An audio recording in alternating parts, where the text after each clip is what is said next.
Peace, salutations. I am Chill Mong saying hello to across the nations. Bust down Pantheanas. Happy Thursday, folks.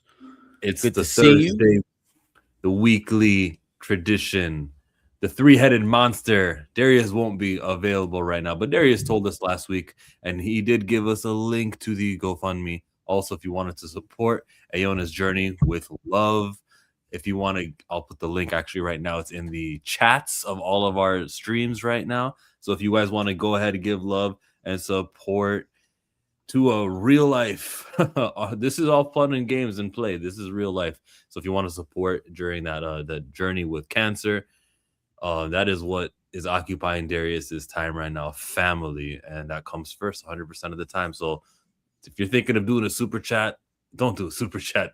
I'd rather you spend the money over there on the GoFundMe link we just put in there. So, and thank you to anyone who has already. Appreciate you guys.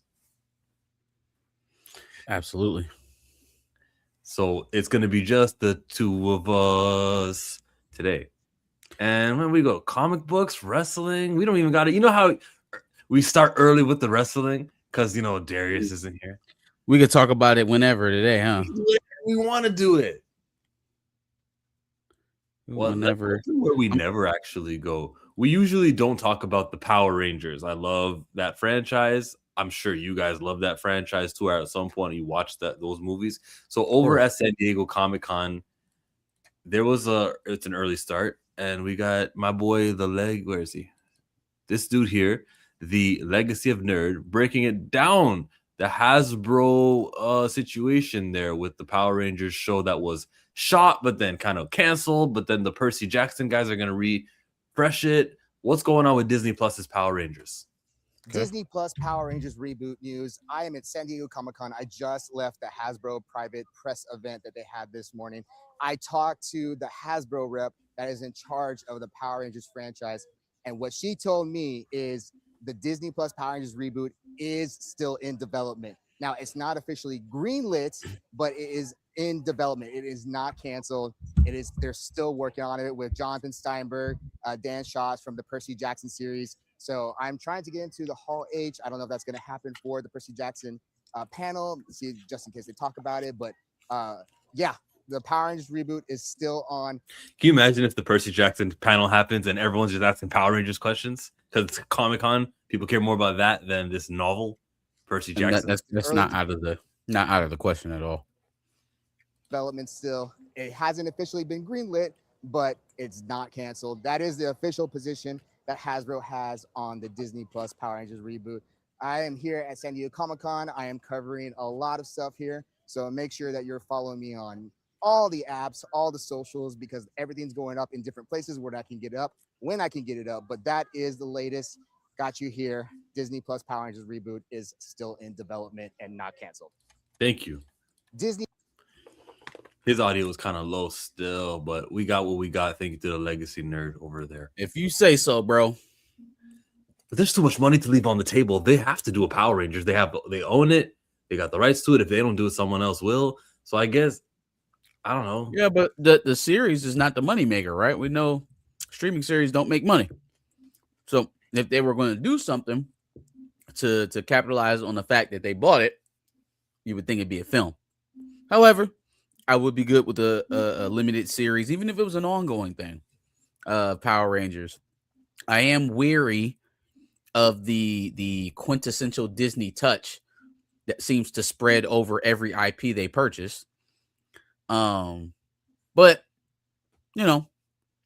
maybe it'll be a different track with Power Rangers. Maybe it'll go well. I will say the campy type of fantastic feel that Power Rangers gives off is up Disney's alley. It's what they want to do. It's what they would prefer to do. The ultra family oriented type of content. The colorful. Yeah, very bright, very colorful. But, remains to be seen whether or not they'll be successful with it. A Disney Plus series is not going to make money, and they don't have the rights to make the toys. I think Hasbro still has those. So, what is their incentive really? To build to a movie? They could make the money off a theatrical run, but if they're not confident in it actually doing anything theatrically, then I guess put it on Disney Plus, see if it gets you more subs. Yeah, that'd be a good movie idea. You have this Power Rangers show, and then one day you do the Morphing Grid movie where, yeah, there's these Power Rangers here, but remember all those Power Rangers from the last 30 years? Well, they've got this super mission, and then in that, it elevates the cast on the TV show because the Morphing Grid is down. This chaos in every universe. Yeah, there you go. Another franchise doing the multiverse. I was about to say a Power Rangers multiverse story. Which, I mean, if it ain't broke, I guess. The Japanese version was canceled. I know what that means. That would mean that, so there's a show called Sentai or Super Sentai, and every year they do a show and there's a new cast and they're all wearing different Power Ranger suits, but they're not called the Power Rangers. You take the footage from that and all the fighting and all the special effects and everything that's already spent money on that show, and you just have actors who speak English take off the helmet in one scene and do a talk, and you know, they're at the base and everything, and you save so much money on the action scenes because all you do is use this Japanese version where their faces are covered and it doesn't matter. You just have someone else voice over it while they're talking. So that show in Japan is no longer happening, which means they've got to make all original, which means that the budget for the show is way higher, which is worrisome. And Power Rangers has never not had this Japanese footage to rely on. Now it's crazy.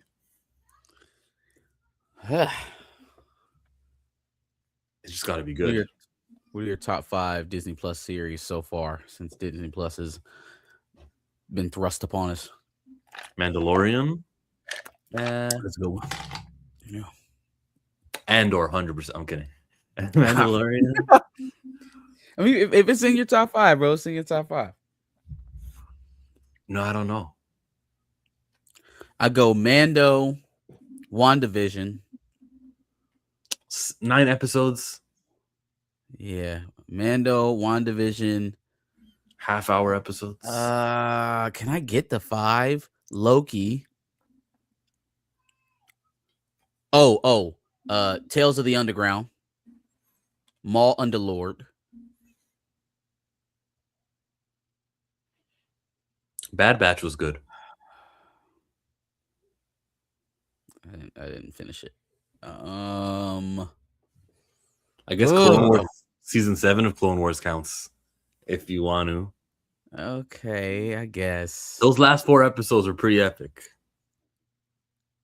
X-Men 97. X-Men 97. There you go. X-Men 97. There you go. I know I was missing something. Yeah. So Mando, WandaVision, Loki, Maul Shadow Lords, Tales of the Underground.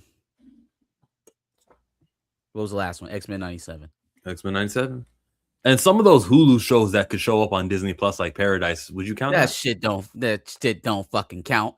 Okay. It's good marketing though. It's a good way to impress upon people that your quality has increased, and all you did was integrate somebody else's shit that they're still making. But hey, you know you bought it, so I guess you can claim it. It's all good.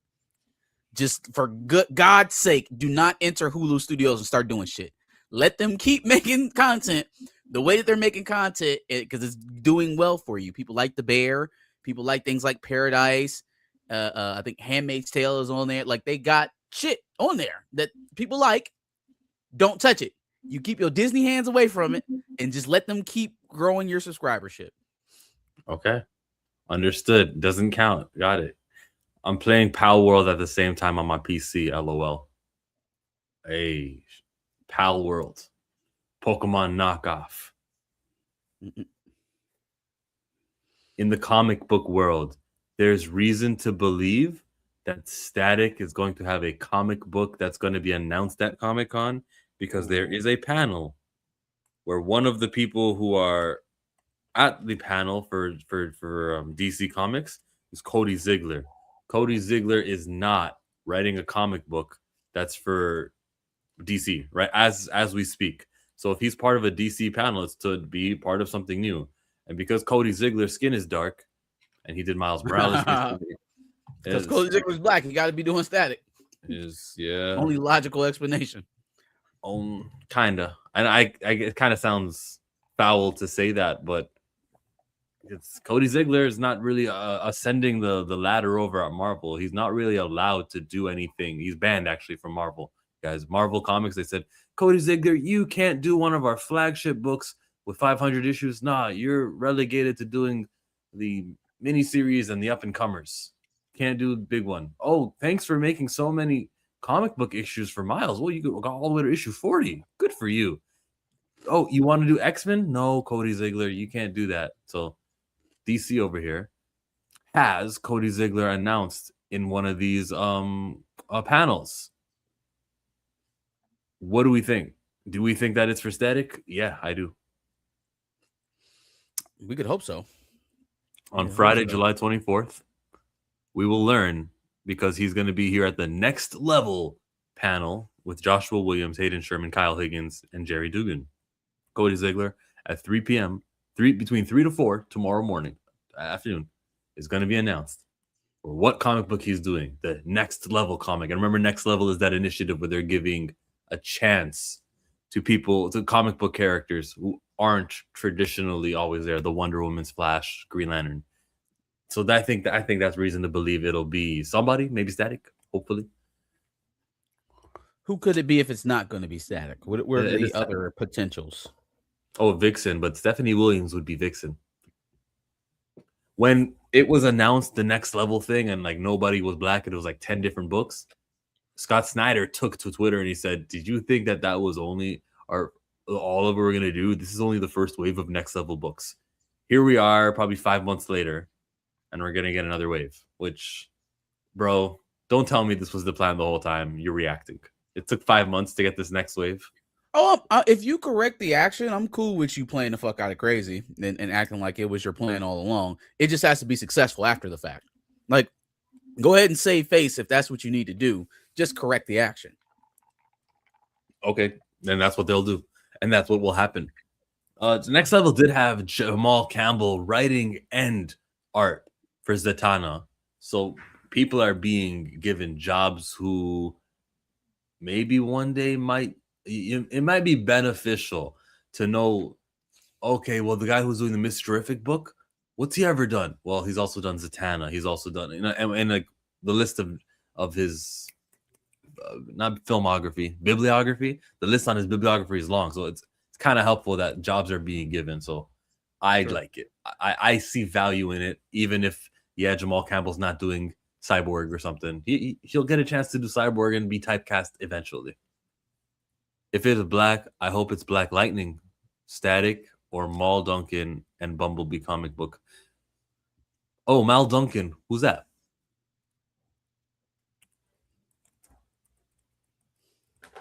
Don't let it be like a knockoff Superman.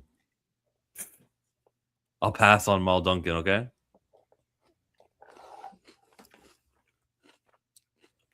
Where's he from? He's a superhero in the 1970s, is where he debuted in the Teen Titans. Having numerous code names since his inception, the character has noted among the earliest, if not the first, African-American superhero in DC. Duncan is also, I don't care if he's first, by the way, if he's a Superman knockoff, he's a Superman knockoff. Duncan is also notable in being depicted in the first interracial kiss in comic book history with Lilith.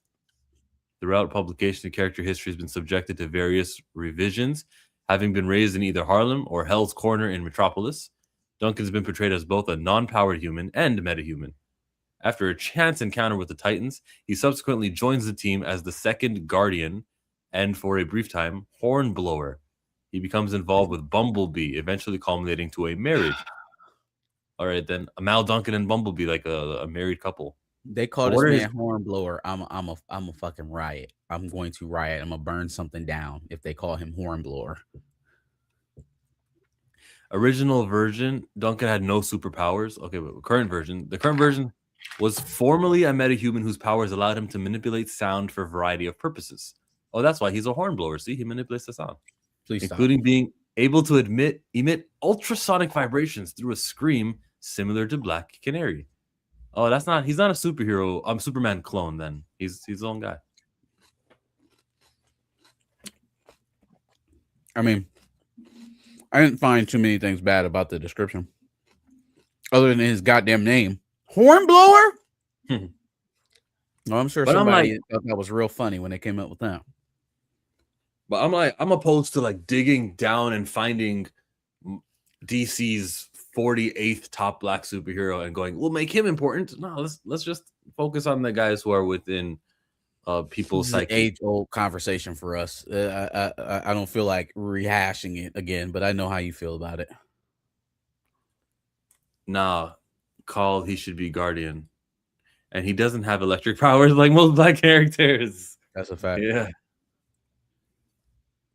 So no Black Lightning for you. Well, whatever it is Cody Ziegler's supposed to be attached to over at DC. Because remember, you know what? He's also time out. I was gonna say he also writes TV shows, but that wasn't the TV show panel. Those were all comic book heads. So it's gonna be for a comic book. Cody Ziegler. That's the upcoming news because a static comic book is probably what it's gonna be. If you are reading New Titans, you can pick up issue 38 next week, and you can see Static joins the team. He's on the cover and the variant covers too. And you can buy that comic book, and maybe if you haven't pre-ordered it, you buy that comic book, you sell that thing out, you make them want to make a second printing of it. That's always good news because second printings get attention. I think second printings are misleading. I think you should have already put it on your pull so that we don't force a second printing. But hey, second printing, you know, everyone loves to retweet that. This is great. We have a second printing. All right. New Titans, issue 38. Look out for that. How optimistic?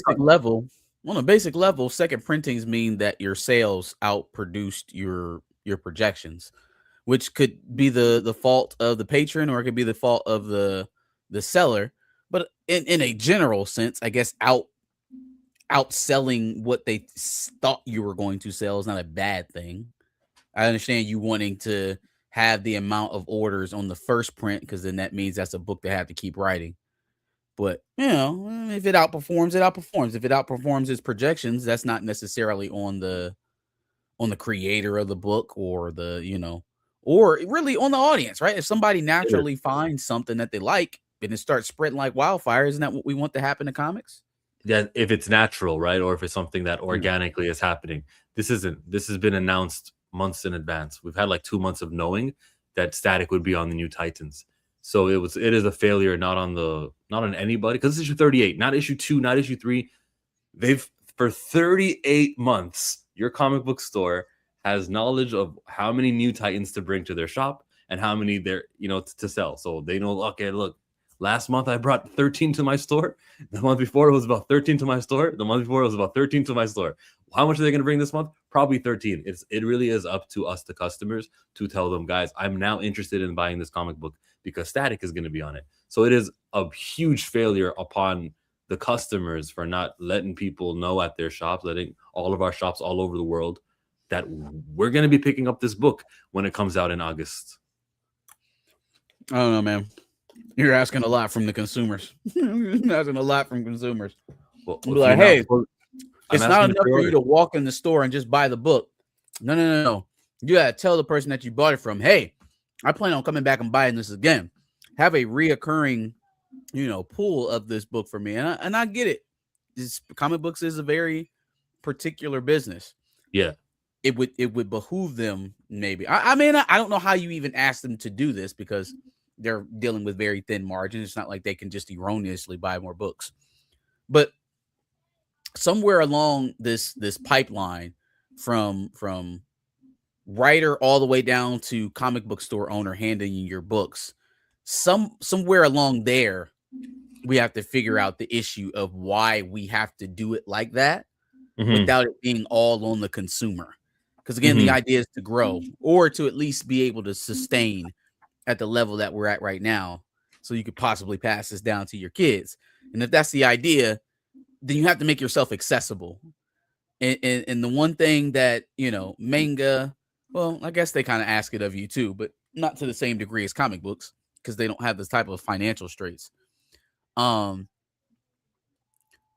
lot of things that kids are into today, they're not putting a very high barrier of entry. They're not asking you to do a lot to get into it or to make sure that the business is healthy. right? Simply engaging with it at a tangential, level is enough. So how do we convince people to continue to be interested in this like kind of archaic art form without making it easier for them to get into it? Is kind of the idea. Okay, yeah, that's just like because I'm not disagreeing with you. It's like an indictment on the comic book industry of that. Yeah, This is why yeah. it has to be this way, but Yep. it is that way, and it's for the success of other Black comic book characters, and for comic books not being canceled all left, right, and center, is to the benefit of that positive result that customers know how this works and tells their shops in advance that you want the comic book that they're advertising. New Titans issue 39. Get that book. New Titans, because Static is there now. And now when DC sees, oh my God, when we put Static on the team, this book sells. That's great, right? Rather than the second printing route, which is, oh, we didn't print enough because we just printed how many New Titans we were always printing. And then, oh, surprise, surprise, all the books are out. I mean, they're going to tout it like it's a positive thing. But I'm going to say, well, this is just clear that milestone readers aren't on the ball with pre-orders. Chill and Marcus, my goats. Don't forget to include Planet Fanatics Darius in that conversation. Stamina's in the building. London Coming on Calling. MC. Hey, what's happening with Supercell, bro? Where are we at? They filmed and they finished that part, and the main villain isn't going to return because he got arrested in real life, right? I think so. Yeah. I don't know if that's what's causing the delay again, because that I feel like that if that shouldn't cause you to have to go back and reshoot the entire show. I don't think, because unless he was playing a very, very big role in season 2, it shouldn't have been all that. He died at the end of season 1, presumably. We didn't see it, but we could have just He's dead assumed now. it. Yeah, he could have just left it that way. So why would it have taken that long to fix that? I think there's something else afoot here. Something doesn't smell right. I want a smell test. A Michael poster behind Chill with 1 billion written in all caps. With the power of green screen, I could probably do that. Man, it's been 10 years since season 1 of Supercell. It ain't been that long. They done found a cure for sickle cell before Supercell season 2 comes out. I did see a news update about somebody who's reversed his sickle cell disease, excuse me. Yeah. Who even remember the story of Supercell? Yeah, you can't even remember how to spell it. It was Super, right? It wasn't Super. Super. Come on now. What you guys are doing right now is you're being hyperbolic. You're exaggerating beyond reasonable measure. Get your eyes orange. I might have a reason to rewatch that show, actually, because it's been so long. Yeah. Y'all will wait 2 years on the next Game of Thrones. Y'all can't give Supercell a year. Can't give him a full year. For the next Avatar, where he's much older. It's kind of off-putting. I've seen it now. I've seen the whole season of Avatar Netflix. Good stuff.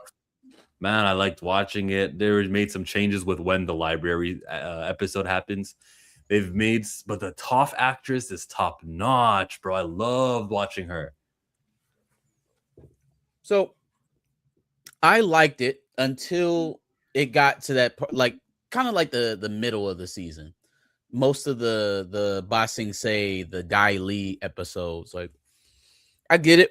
That was a big part of them being in Ba Sing Se, and kind of what delayed them in their attempts to prepare to fight the Fire Nation. But some of the rearranging that they did, I didn't care for, like how Jet wasn't with his homeboys when he died. Like he had left them and never reconciled it though. So he meets up with Zuko, meets up with Zuko, tries to fight the non-bending firebenders, and then meets up with Katara and helps Aang and them get into the library. The library's not in the middle of the desert. It's in the middle of the city. Appa's not stolen by underground. Appa's not stolen by like desert pirates. He's stolen by the Dai Li. And it was a lot of changes. Even the final scene where Azula hits Aang with the lightning bolt. Like it was shocking, but it wasn't what I felt when I was watching that television show. Like you felt like they was about to get away. It's like, damn, once again, the Avenger or the Avatar gang escapes by the skin of their teeth. Oh, bam! And get hit flying away on Appa. And I don't know if it was that sequence exactly, but for some reason, them trying to revive Aang at the end did not hit the same as them just fading to black after he got hit with that shit in the actual series. Like a lot of stuff didn't carry over emotionally. I said this about the Uncle Iroh's video on the anniversary of his son's death, right? Whole day, Iroh's in this funk. Nobody can really get him out of it. And the episode is really focused on Iroh being in this funk, and nobody knows why, right? Then we finally see him, sit down underneath that tree, start singing that little Soldier Boy song, and a little tear crept out of my little pre-adolescent eye. You know what I'm saying? It didn't deliver emotionally like that in the live action. That could be because we're looking at actual human beings, and you gotta do something different, to affect that way. Could be some of the changes that they made in the story, but I didn't like some of the sequencing towards the middle of the season, and then some of the things that they changed. I don't know. I know you couldn't do everything, so I'm trying to cut them a little bit of bail because it's still enjoyable to watch. But I didn't care for a lot of the changes later in the season. For 7 episodes, we got what we got. Yeah, you got what you can get. Sorry. 7 episodes. Next season, I think you need to extend it. Don't know how though. This is supposed to be the final season, but we're still in Ba Sing Se. We're still in Ba Sing Se. It's supposed to be the last season. Do you do the Sparky Boom Boom Man, the thing with the eyes? I heard viewership is low for this, so do they even want to spend half of their audience? Just half? Okay. Yeah, they lost half of their audience. Now, maybe goodwill and audience will start watching it in between, because Game of Thrones increased their viewers throughout the years. They went 8 seasons. That's all. It always could happen where like no one watched it right away, but maybe they'll stream it in the next following months and they'll go, okay, well, look, the viewers are here. I mean, maybe even still losing half of your audience when you premiere it's a Black Panther level of audience loss. Coming out of this Paramount Plus movie that they just put up, there may be some Avatar goodness happening, and maybe someone's going to be like, I want to watch the Avatar movie, and they're on Netflix, but they don't have it, but they have this, and people will watch that. You ever watch for something like you ever want to watch a TV show? It's on Prime, but you're on Netflix and you're searching it, and then you don't really find the show, but you find something maybe in the same franchise. Something else, something close. Yeah, I guess it's that's probably not that many people. It's probably not 10 million people who are going to do that.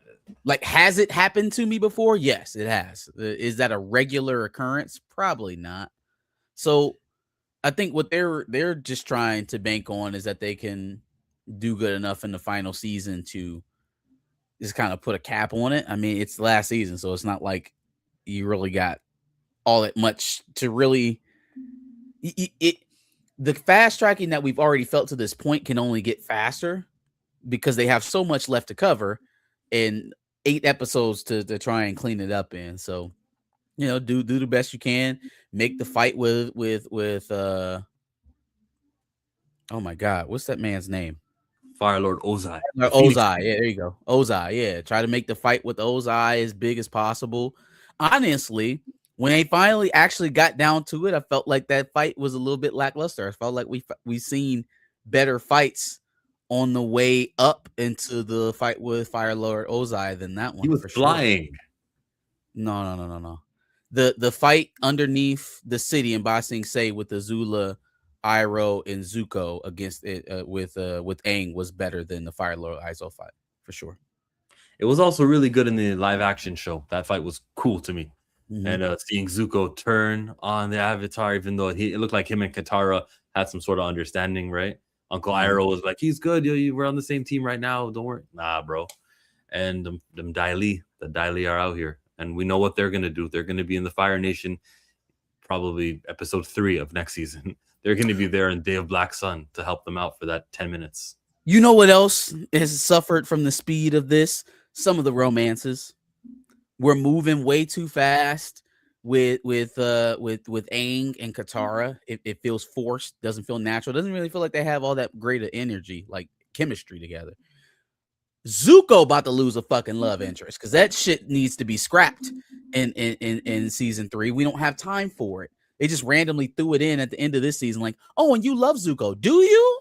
Because you've been hunting him this entire time without even a fainting concern. So love means something different in the Fire Nation these days. If it was a 10 episode season, you think we would get that? I think you would have more room to try to spread out some of the stuff that they had to cut. If you have additional episodes, now you can kind of spread some of those details out across the season a little bit more efficiently. 8 episodes for a story like this, it's tight. It's tight. Yeah. I'm so upset at viewers. I'm so upset at people not watching Avatar right now on Why? Netflix. Listen to everything we're describing. Listen to what's been cut, what's been changed. It's like asking them to accept a lesser version in live action, which is preposterous. Just make sure that the franchise is winning. I need this franchise to be on fire like it was in 2020. And maybe they be on were fire late. like they were in 2020. Though, what would be cool is if, it's all the viewers who are watching first season are also here for the second and the third, and then they go, why don't we make a 4th season, all original story? I'd go, cool. That would be nice. The makings of what's the city called? What's the city in Legend of Korra? Central City? I don't want that. You said original story with Korra? No, an original story with the cast of Aang, of Katara, Sokka. Oh, in that city. It would just be season 4. And they would be, okay, what happens after they unite the world and Zuko takes the place as the Fire Lord and all that stuff. That would be cool. If you can give me 10 episodes of it, that'd be nice. Wouldn't that what the movie was supposed to be about? They live long lives. Yeah, the movie was post Nickelodeon show. Yes, you're right. That was one thing that they did, which was finding this spoilers, finding this airbender from the past. All of that stuff, yeah. Like that, that happened, but other things happened too. And it wasn't called Central City, it was called Union City. You got me on Legend of Korra. I'm not the biggest fan. How much of it did you see? No, I saw all of it. I haven't rewatched it. Like I finished it one time and never revisited it. I watched it for the first time. No, I watched it last year. The first go through that I gave it, I only watched, I think, the first season, and I was kind of like not really focused on it. Probably playing Pokemon. Whoa, this makes Someone like airbended 3 it. streams that this shit keeps falling off the wall for me. It's a hat. It doesn't matter what I stick it up with. I've stick them up there. I've used all different type of tapes. It just does not want to stay up there. Is it a Lakers hat? No, it's my for my fraternity. Okay. But I'm go ahead. But Netflix is not the only people with some Avatar goodness. It is San Diego Comic-Con, right? You guys think it's all about Marvel and DC? No, just told you about the Power Rangers. How about some Avatar 3? It's called Seven Havens. It takes place after Korra. I think her name is Pavi. I'll watch the trailer. I'll pull it up right now. Pavi is the one who's the Avatar now. And they gave us a trailer for this Paramount Plus TV show of Avatar 7 Havens. Avatar's that franchise, bro. Okay, what? Is Avatar? No, I believe you. Yeah, it's that franchise for sure. It is. See, there's Star Wars. Okay, everyone loves Star Wars. You don't have to do this. You don't have to do this. There's Star Wars, and then Fast and Furious is next. And yeah. The 2 juggernauts of franchise, of world building, of character building, family, all that good stuff. Family. And then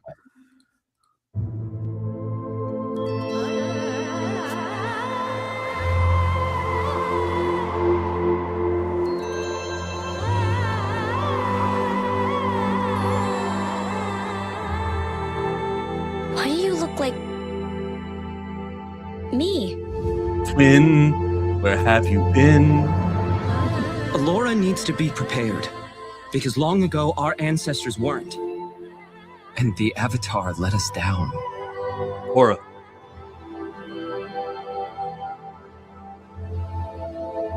What did Korra do? You think that was Korra? How far in Yeah. the future is this? Why does it look like technology has gone away? Like, we had cars and shit. Why are we carrying swords? Okay, never mind. All right. That's some type of speeder. Humanity is not ready for the Avatar's return. And yet, it's the one thing this world needs the most. It's the thunderstorm. What? Oh, it's got more trailer. Hold on.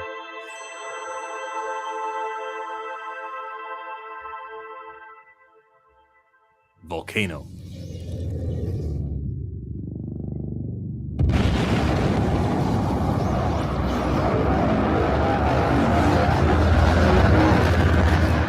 What the heck was that? Another harmonic Yeah, I don't know. That's supposed to convergence? make a. Yeah, I don't know what that is. Okay. So, first of all, you do think that I was Korra. Well, I guess yeah, it could be her. That's Korra. Whatever she did. I'm wondering what's going on with the setting. This is beyond Korra's time. So why does it look like we went and took a step backwards technologically? Because until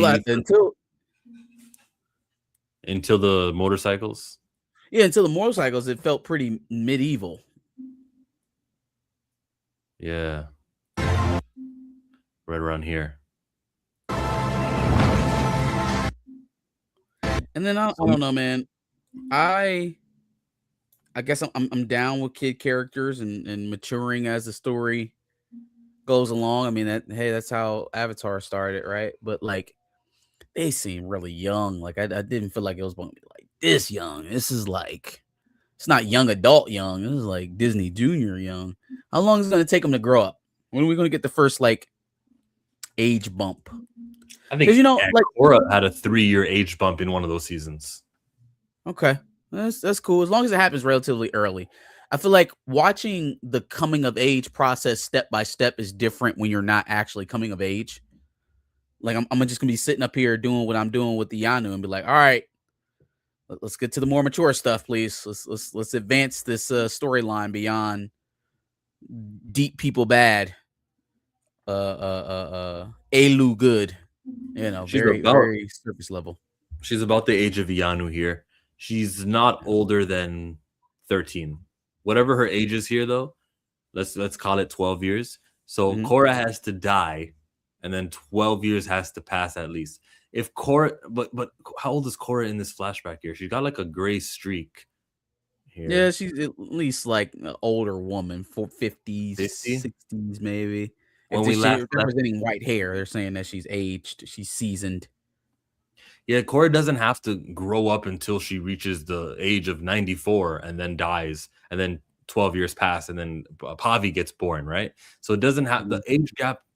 Like this may just be probably 30 years after Korra. So all the characters that we met, all of Aang's grandkids who are airbenders, we can see them. They could still be alive. Tenzin could still be alive. Does it look like where'd the cities go? Do they just live out in the middle of nowhere, maybe? Marcus, are you complaining? Like that's what thing it is. Like Korra. I'm not complaining. I'm asking questions. I've watched the trailer. Now I have questions based off of what we saw. Yeah. The world is not the way that it was. Things went wrong. So then that's telling me that something cataclysmic happened. There was some world-ending event. Maybe even whatever this is that Korra was involved in, maybe that resulted in the world looking at the way it is now. Maybe that's why there's such a stigma about the new Avatar coming back. That's all I'm doing. I'm trying to put the puzzle pieces together based off the trailer. Okay. The puzzle is Korra, not good Avatar. We saw her in season 2 make it so that the spirit world gone. the spirit world and the regular world, the one with Earth, they're Mhm. united now. Like things are gonna happen, and I think that the two Oh, I worlds thought you were talking joining. about all the past avatars that she fucking deleted, like the avatar registry. Yeah, I can't believe they did that. Maybe there's a way to get it back. I would love for them to get it back somehow. She fucking hit delete all. Like, god damn it. Yeah, but maybe sometimes you save it on another USB stick and then you can bring it. No, she hit delete all twice. What was it? It was the villain was using water and like strikes her, and every time he strikes her, she lost an avatar memory. That's how it happened. I gotta watch the end of season 2 or 3, whichever season. I gotta watch. I'm never watching that shit again. And they actually got some pretty decent villains on there too. That was the one thing that kept me watching that show. Is like the villains were like, they were real villains. Like it wasn't, oh, poor tortured Zuko, he gotta go find an avatar. And it was like, nah, these are baddies. Zaire, the guy who was around there flying. Best villain. Better than Fire That was Lord. hard. I'm not gonna lie, this shit was hard. Better than Ozai. Definitely better. I thought Ozai was disappointing to me, man. Better than Azula. Maybe. I don't think he was nearly as crazy as Azula. I think Azula was unhinged. Zaire had motivations and he was willing to be extreme to get them, but he wasn't insane.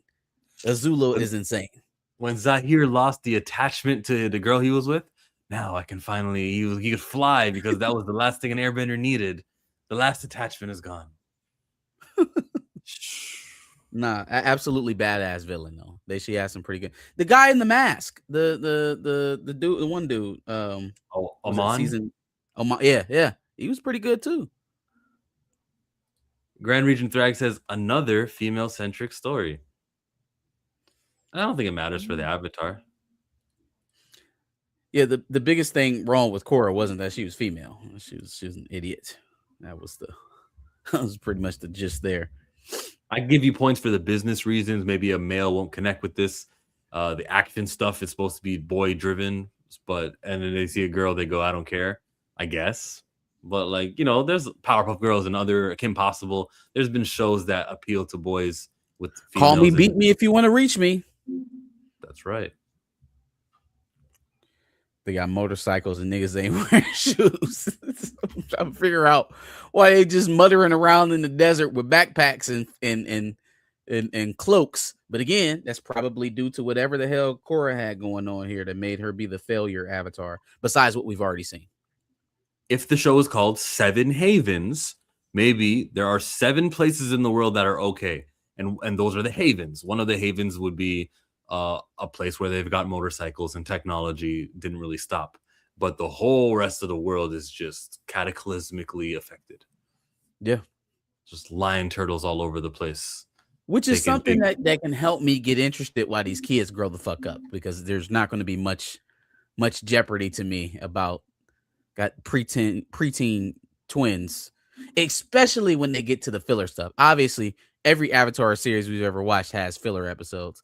And so the filler episodes for like 10-year-old characters is just not going to appeal to me, and I want to stay engaged with it. And like, as a fan of the franchise, as you said, I want it to keep going, want it to be good.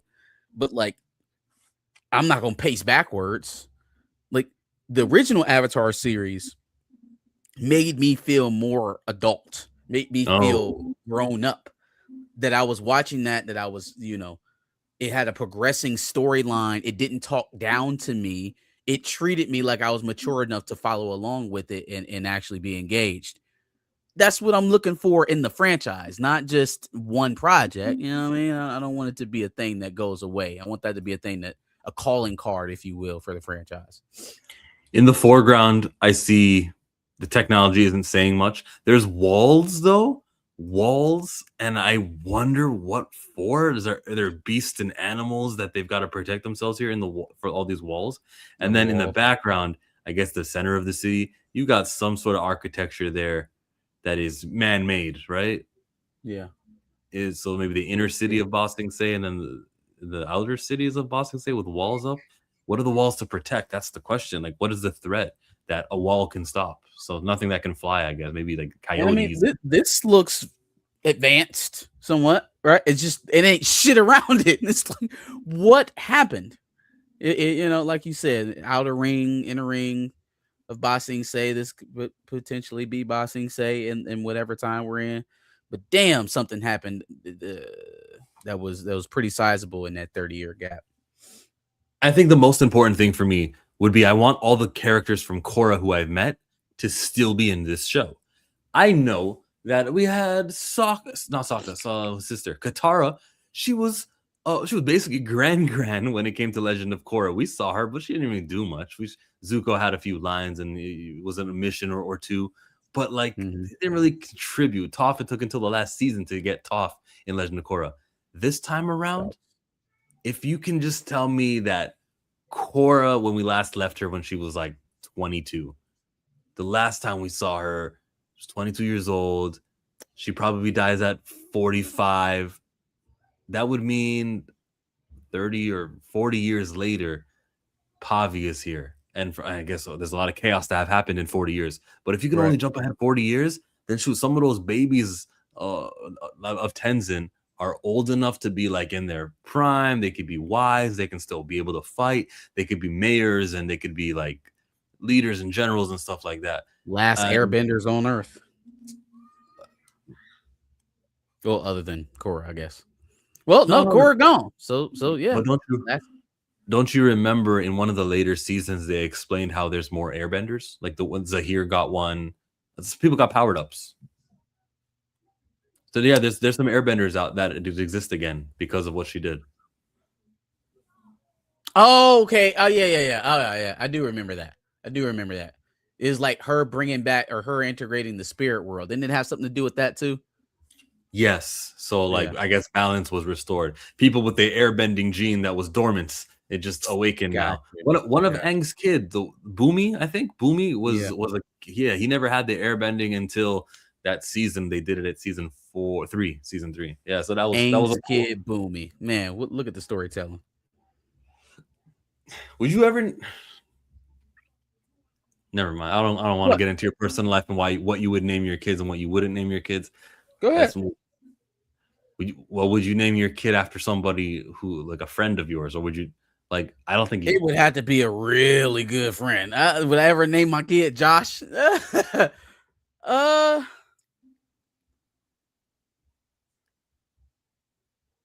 I would do it if I got a full-on guarantee that his next child would be Marcus.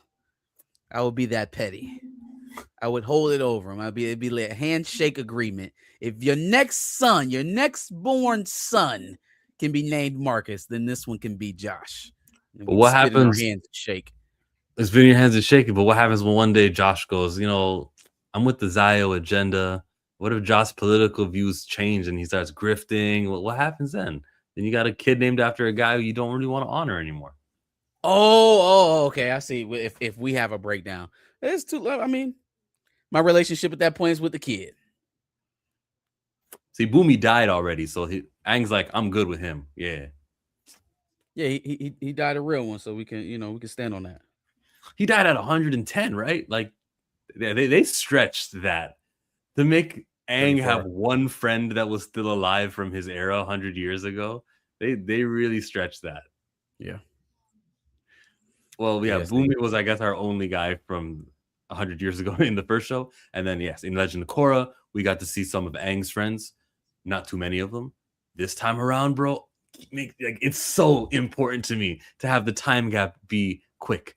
Korra dies an early death just so that we can get characters we're familiar with. I don't want to have to meet new people. I'd rather just stay. I don't want to have to meet new people. I don't want to have to meet too many new people. Maybe your best friend, Pavi. Maybe whoever your twin is that we just saw earlier. That person, that's going to be a new person. Where is it? Where's your twin? Where's your twin? Here. You and you. There's two characters right there. On the left is Pavi. On the right, I forget her name. Maybe I forgot it. But like, I want to meet you. They'll end up sharing the Avatar mantle. You think that's how that'll play out?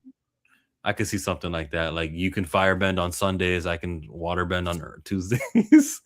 No, for real. Like on maybe the Avatar, the one that's supposed to be the Avatar, can't master an element, or is at least weak in one of the elements, and then the other twin ends up being strong in that element and weak in the ones that the first Avatar is good in. They end up having to work together, kind of thing. Then they got to team up and like remember Piccolo and who's the other Namek that they had? Remember how they like joined forces to become a super Namek? Super Namek. There, maybe that's what happens. She only does the earth bending and water. That was when they were fighting Vegeta. That was like in one of the first sagas. And by the ending of it, you were split at birth because of the Ko, the face stealing god, or something like that. Mm-hmm. Yeah. Because of Ko, the face stealing god. Well, or another one, maybe Go, his brother. So we got pretty lame animation, if you ask me. I didn't think like how smooth it looked. A little basic. It was a little basic. Korra I swear, animation is not. Well, I won't say that generally, but some of the newer animation styles to me is not an improvement. It may be faster, maybe more efficient. You know, you're operating with more megapixels, whatever the hell. But like, I still look back at some of the stuff from like late 80s, early 90s animation style. And I'm like, yo, our stuff doesn't look this good today. I can tell it's more expensive. I can tell it took more to add some of the details. And you know, I was, for one, I wasn't all that, well, I was also a kid. But when they had finally gotten to the point where they could match the lip movements on some of these animated characters to match the words that are coming out of their mouth, that's just a feature that I didn't need. I didn't need it. Like, it just wasn't. I could have stuck with the, you know, unambiguous while all the words are coming out if it was going to save us some of the rougher edges we're seeing in animation these days, because this doesn't feel like an improvement. It looks more expensive, does look more modern, but better. Nah. OG series is killing this animation. I had that in X-Men 97. I had that watching Arthur in the later seasons. Like, whoa, this is different. Like, the mouths are just odd to me. Yeah. It's like they're actually talking, and now I'm a little bit weirded out. As you can see here, there's a hug. So it's not the evil twin, or she's being fake, but it doesn't look like they're fake. Yeah, but they were fighting earlier, and both were using earthbending here at this portion of the trailer. They're both earthbending. And Earth is next on the cycle. Yeah, Roku was fire, Angus was air, then Korra did water bending, so the next would be Earth. Yeah. That's dope. Earthbender Avatar.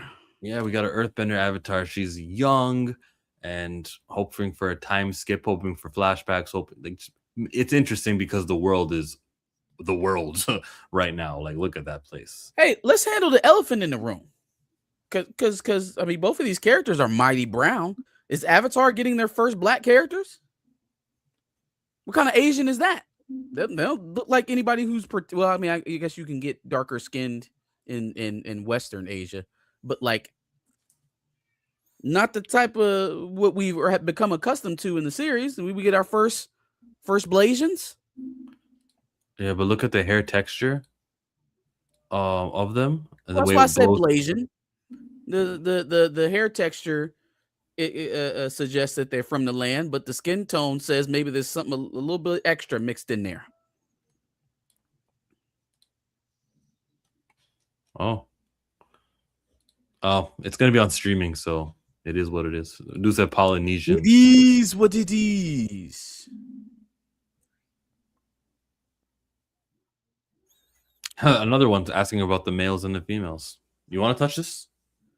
I mean, look, I don't necessarily begrudge you for feeling that way, but at the end of the day, if this is a reaction to how the last series went with Legend of Korra, if that's where it's born out of, I would just continue to say that series in general had more problems than just her being a female. That would have been the least of the things that I had a problem with. So, you know, give it a fair shake. At least see what it's like before we, you know, condemn it to hell for for having a female in the lead role. Yeah, It's Ubu, tell me why. You said they should have gone with the male avatar. Explain why. I'd like to hear it. What angle are you taking with it? Nothing was wrong with her being female for Korra. yeah. Well, why should they have gone with a male character? You rooting for the home team, Oob? Like, what's going on? Polynesians? Oh, she's a Polynesian now. She's an islander. We didn't She's got an far away from islander. Game And he says she's Middle Eastern. Now it's a whole debate over whether or not where she is. Whatever Looking at she is, she's not Aang or Korra, or at least not all of them. On the map in Avatar, which of the continents would have, if we make sense, it would be somewhere in the center of the world, right? But it's because she's got to be an earthbender, right? So the southern, is there any southern earthbending cities that we didn't talk about in the southern part of the Earth Kingdom? Because you go further south and then you're in the Southern Water Tribe. Avatar map. And they better not show me the blue people. See, that's how much. See that? Look at that. It didn't show me the James Cameron Avatar. All right, boom. Earth Kingdom is pretty. It's huge. So you could have all different type of shades in the Earth Kingdom. Yeah. And if it's Republic City, I think is what it's called. The main one where Korra lived, or where she went to, I guess, because she was from the Southern Water Tribes. That's where she was living when the show started, right? Yeah, she was Southern Water Tribe. You're right. So why are they like? There's no sun over in the south in the Southern Water Tribe. 6 months you get sun on, and then so why was her skin darker than someone of that part of the world? It should be. So look, I think what the equator runs. You basically got a tan in Antarctica. Equator runs through parts of the Fire Nation and parts of the Earth Kingdom. Yeah. So that's where dark skin, if we're using science. But again, like I just mentioned earlier, Korra is from over here, but Korra's skin was darker than it should have been, right? So it's illogical.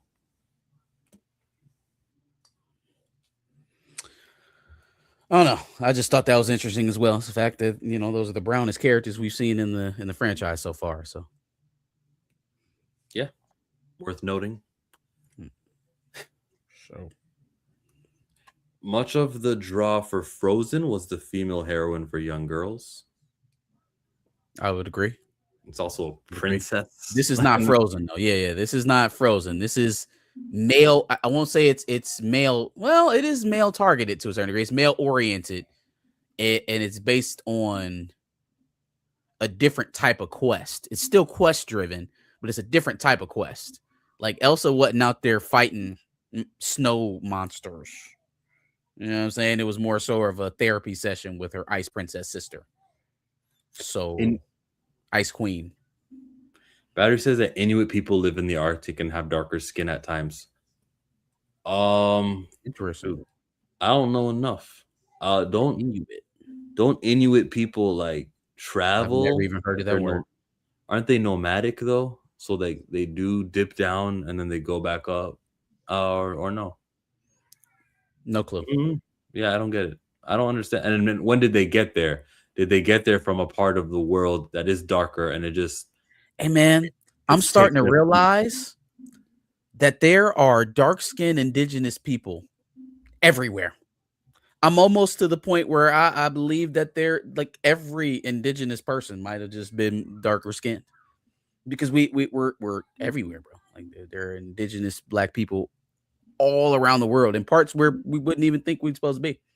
There are indigenous black people in Ireland, like not just people who migrated there and made their way there. No, people who were, So the question is, why did human beings who produce less melanin, how many years of away from sun do you got to be? How many generations? How many generations does it take to kick in? Because if Inuit people have dark skin, it's like maybe they just got there. Oh, you're saying how would it? So because it's more 1,000 years. So I know it's funny to talk about it like it's a tanning thing, like you don't have enough sun. But in actuality, it's more of a genetic thing For some reason or another, the humanoids, or the step before we get to what is our name? What's our scientific name? Homo sapien. Homo sapien. There you go. Close, the step before we got to Homo sapien. For some reason or another, the people in the very, very far reaches of the north, the ones who dwelled in caves for long swaths of their existence, also had a genetic precursor that calcified their melanin glands, which keeps them from being able to produce melanin. That trait perpetuated amongst the people, or the humanoid, whatever that link is, perpetuated against each other. They made it with each other, and so it persisted until you built out an entire race. It persists for eons, and it persists for centuries, and all of a sudden every humanoid in that area has the same genetic precursor, and that's how you get things like white skin, blonde hair, blue eyes, is generations of breeding with the same genetic precursors. Okay. My theory would be maybe it's got less to do with north and south. No, that plays a part, but it's like in England where it's cloudy and the sun is up, but it's just behind the clouds. That deficiency of the sun is causing for people who live in that part of the world to not need melanin, and generation by generation. That's why in Europe, that portion of the world, people get really light. But like if you're Inuit and you're in this continent, you may be really north. There may be, but there's longer days. You see what I mean? So it's just a matter of clouds, I think. Clouds it is. Final answer. Inuit are basically Japanese, separated only 100 years, only hundreds of years ago, though. Maybe not thousands. Then there you go. I don't know if I believe you, Charles. You might just be trolling me from eating whale and sea lions. That's funny. Your diet doesn't play a factor, though. Well, there are a lot of things that play a factor. I'm just saying lack of sunlight is not it's not wholly responsible for producing white people. It's a genetic thing.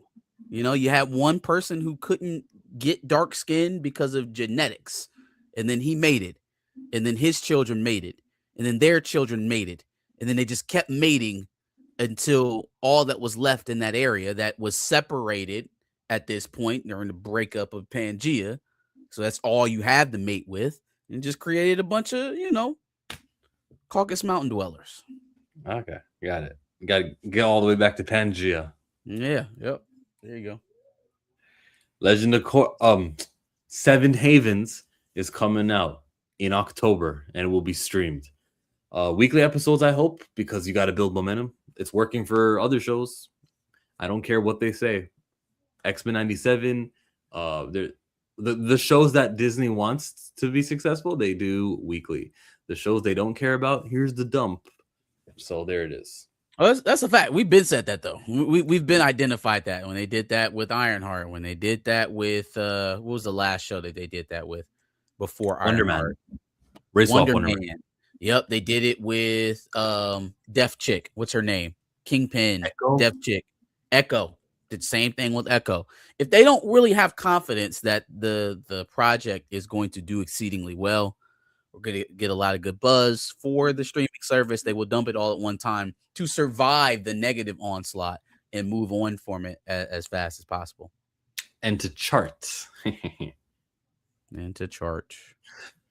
Knuckles came out April 26th, 2024, and it was all of the episodes all at once. Yep, I don't think they expected Knuckles to do anything, which I watched that short series with my son, and it did actually get referenced in Sonic 3. So it kind of paid off. They found a way to work it into the overarching story, but it wasn't something that you had to absolutely see. If you watched it, then you knew what was going on, and you kind of saw it and tipped the hat to yourself. If you didn't, it still worked within the movie, and you didn't really miss out on anything. Lawrence, I'm telling you, there's a lot of shit that shit might not end up going through. The EU passed it. Damn the EU. Damn the EU. Because the lawsuit from the states They just got a temporary restraining order. So their lawsuit has to be finished before Paramount and Warner Brothers can even merge. September 30th is like doomsday for Paramount. Because at September 30th, not only do they have to pay Warner Brothers $7 billion right up front for the deal not being closed. Got to pay them 7 Bs up front. Then, after they pay the 7 Bs up front, every single fiscal quarter that deal is not done, they got to pay each shareholder on Warner Brothers $650 million per quarter that the deal's not done. So after this long ass court case gets drug out, let's say it goes 6 months to a year. 6 months is 2 fiscal quarters, roughly. Well, it's about 2 quarters. So you're talking about 1.1. Yeah, do I have my math right here? Yeah, $1.1 billion per shareholder every 6 months. Every 6 months until the court case is over. Plus, you gave 7 Bs up front. Come on, man. I don't even know how many shareholders they have, but that's insanity. That's insane. They're gonna pay that $7 billion and get the fuck up out of there. Trump, we tried. Okay, we tried everything we could. We overpaid for it. We didn't got this UAE money. We didn't got this Saudi money. I got my dad to back me and say that he was gonna purposely finance it, and his company is hemorrhaging money at the moment. We just don't. We tried, bro. I don't know what else you want me to tell you. That shit is not going to get through. Plus, even if by some miracle it didn't play out like that, which it certainly is hurtling towards playing like that, the shareholders, the people who stand to gain the most from this purchase at Paramount, are suing the Ellisons. Because they said that they did some illegal backroom deal shit with the Trumps to even make this deal go through. And that they kind of strong-armed the deal on everybody. Nobody even wanted to do this. So like, I don't want to get too happy because, these things seem to always have a way of working out for the folks that are in power. But this might... there you go. That's my thoughts. Yes. No, that's a fact. That's a fact. But as it's currently set up, there isn't any legal wiggle room to get out of what they would have to pay. So the only way that this can even continues to go on as a question about whether or not they will purchase Warner Brothers is if they come out an exorbitant amount of money, like absolutely more than the $110 million you paid to buy it initially, because that bill still has to come due if the purchase even comes through. So imagine spending billions just to keep the sale intact. Just to have to come back after that and spend $110 billion to buy it. The 110 that you had to overextend yourself and go to the Middle East to fund in the first place. Yeah. Billions is nothing. It's pennies. It's just a matter of zeros. No. There's not unlimited money in the world. There is a number that's too much, even for a rich person. They don't get rich just throwing money away at bad deals. And this was a bad deal to start. They're not rich people. It's the same people.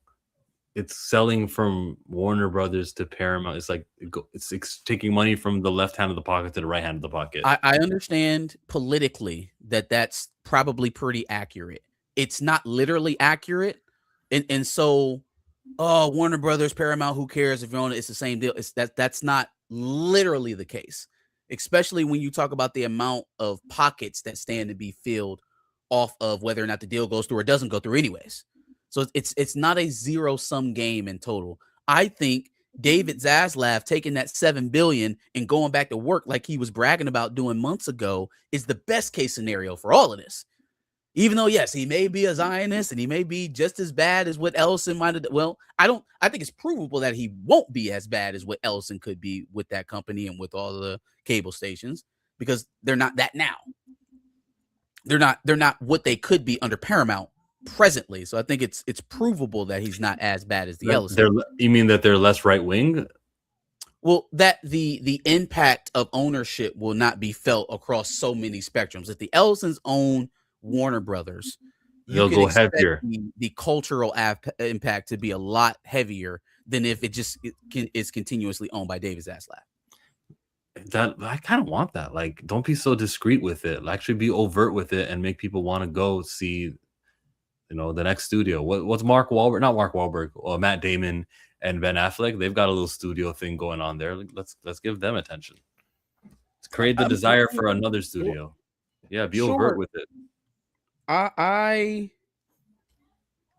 think this deal is shot because eventually it's going to become.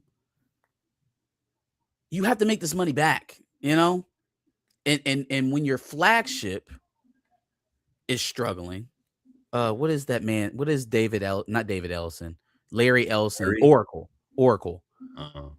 When Oracle is struggling the way it is, I think they lost 36 billion in market share or something like that. Yeah, this but quarter. the government will bail them out. Money means nothing. Government will take care of all of them. Didn't Everybody can't get bailed out at the same time. They can't get bailed out at the same time. And then, okay, so you're gonna bail me out for Oracle and then turn around and bail me out for Paramount and Warner Brothers too?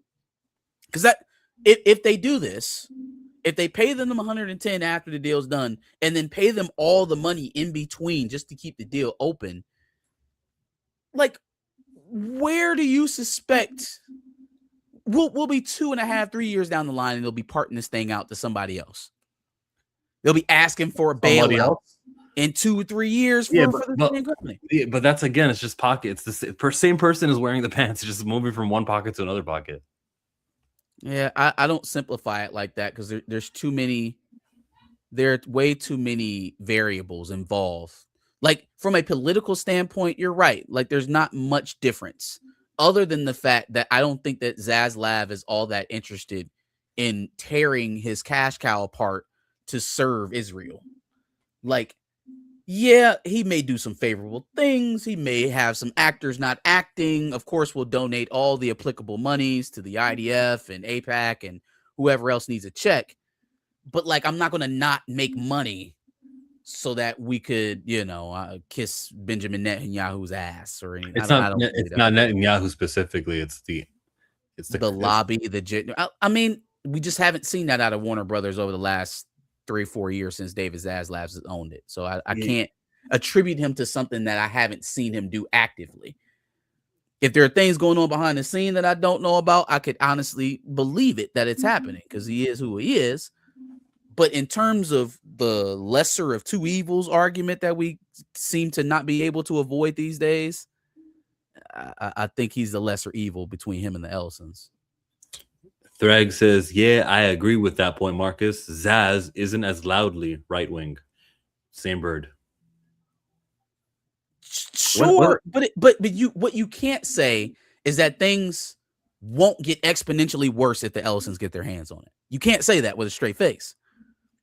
No, but they own CNN and all of the other cable channels, and they own the entire library from. And then what will happen? There are some people who believe the world is right and left, and when they go, "Whoa, CNN is becoming right wing," I will now seek independent news. I will seek somewhere that is not right wing. That's but we're already doing that. We talked about that. The majority of people under 40 aren't watching cable news anyways. This is not necessarily. It's not necessarily a end all be all. I'm asking who's going to be worse, who's going to push harder to push a pro white America nationalist type of agenda in their media. Well, we just haven't seen that out of Warner Brothers since Zaslav has owned it. We have absolutely seen that tenor coming out of Paramount, and we absolutely see that attitude coming in the things that they've promised to get this deal through in the first place. Firing newscasts who don't agree with the regime, right? Like, that type of shit is not happening at CNN currently. So from that standpoint alone, I don't think what happened to Jimmy Kimmel from Disney would ever happen at Warner Brothers and CNN. I don't think he would ever go that far. I don't think he gives a shit. I think a lot of them people are his friends and they're able to convince him to spend his money over there, so he does it.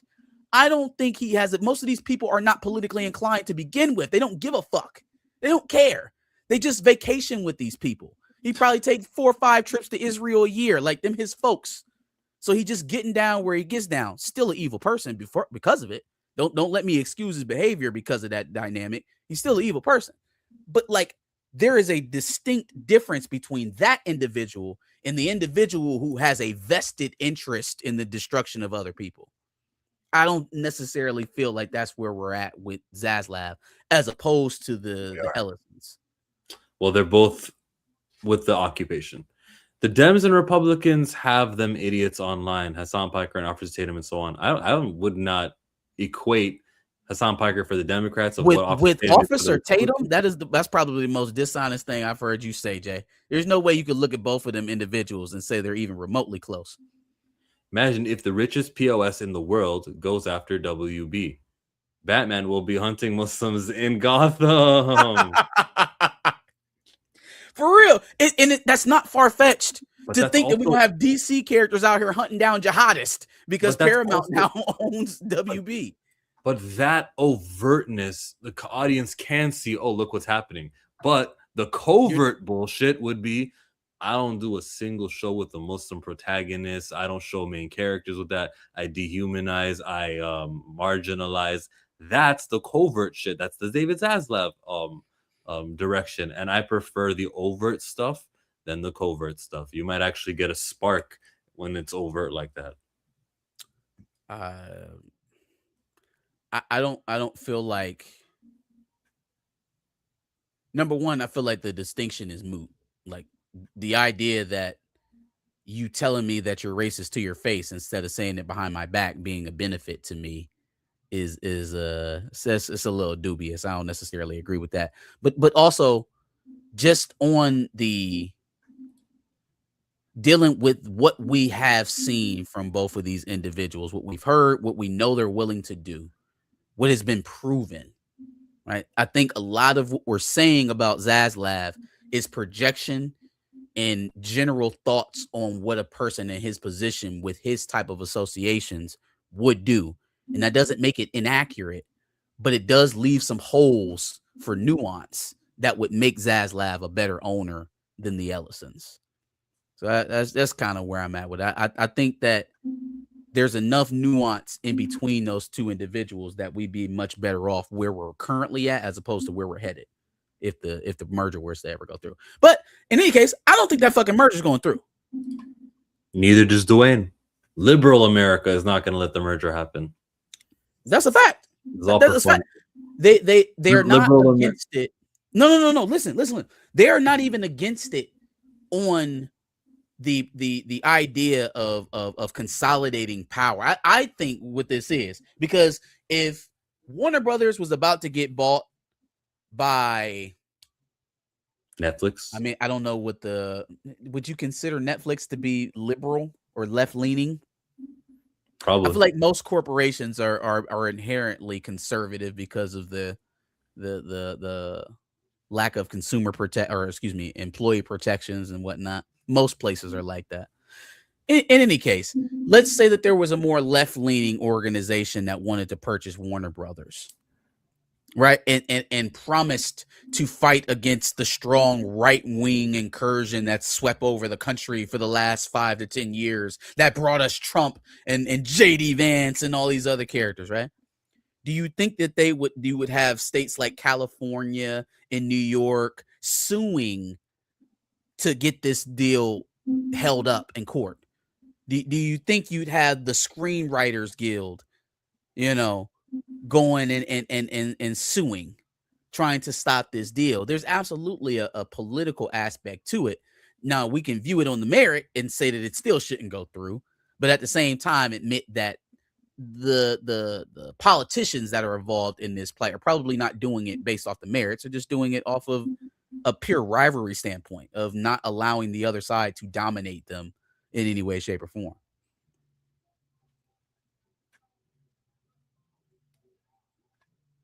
I see both sides. I just don't trust people's ability to shake off propaganda. Yeah. Look at all the damage Trump politics has done in 10 years. We got a generation of openly racist white guys everywhere. Go to Jay the Informant. I think this is his explanation on Hassan versus Officer Tatum. All the same frauds. The nigga talking about communism, but bought $1 million home when that money could have held 50 homeless people. Buddy, Jay. So to know or educate people on communism, I have to be broke. I have to be part of a state-sanctioned system where they've commandeered all of the means of production, and we have bread lines. And if I don't, then I can't advocate for communism at all in any way, shape, or form because I have something. This reminds me of like, well, no, I ain't gonna talk about that because they was actually stealing money. Never mind.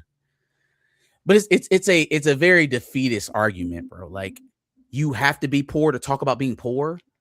You have to be uninvolved in an economic system to talk about how harmful an economic system is. I can't criticize capitalism if I participate in it. How many million regular homes are $1 million, right? And especially if he's in a city, like, what are you talking about? He has $1 million home. Maybe because of his status, he needs to have the protections in that $1 million home can provide in that neighborhood that it is in.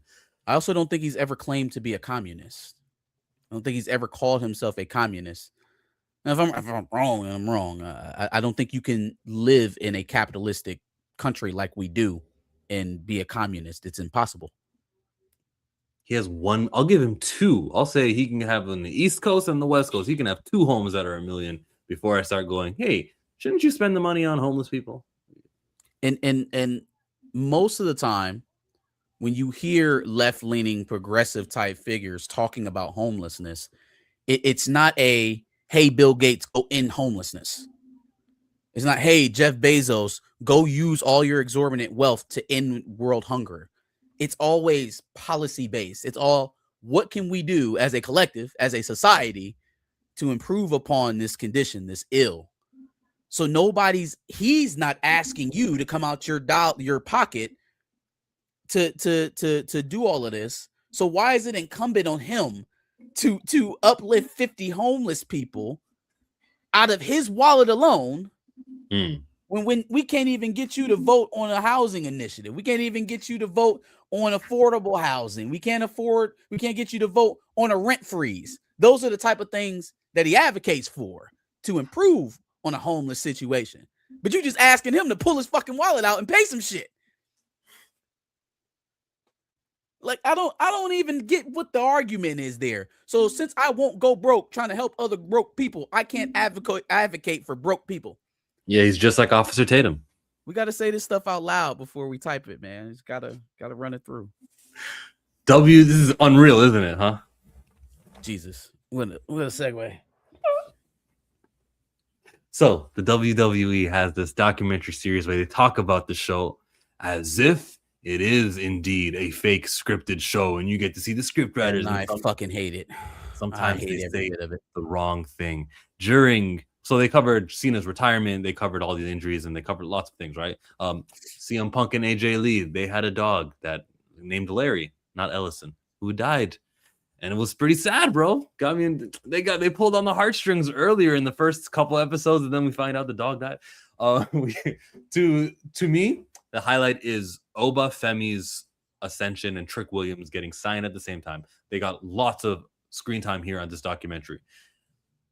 Bruce Pritchard is in that room, and he says, quote, we have to be patient too as far as when they come up. They're not going to be effing ready when they come up. I said, Bruce, shut up.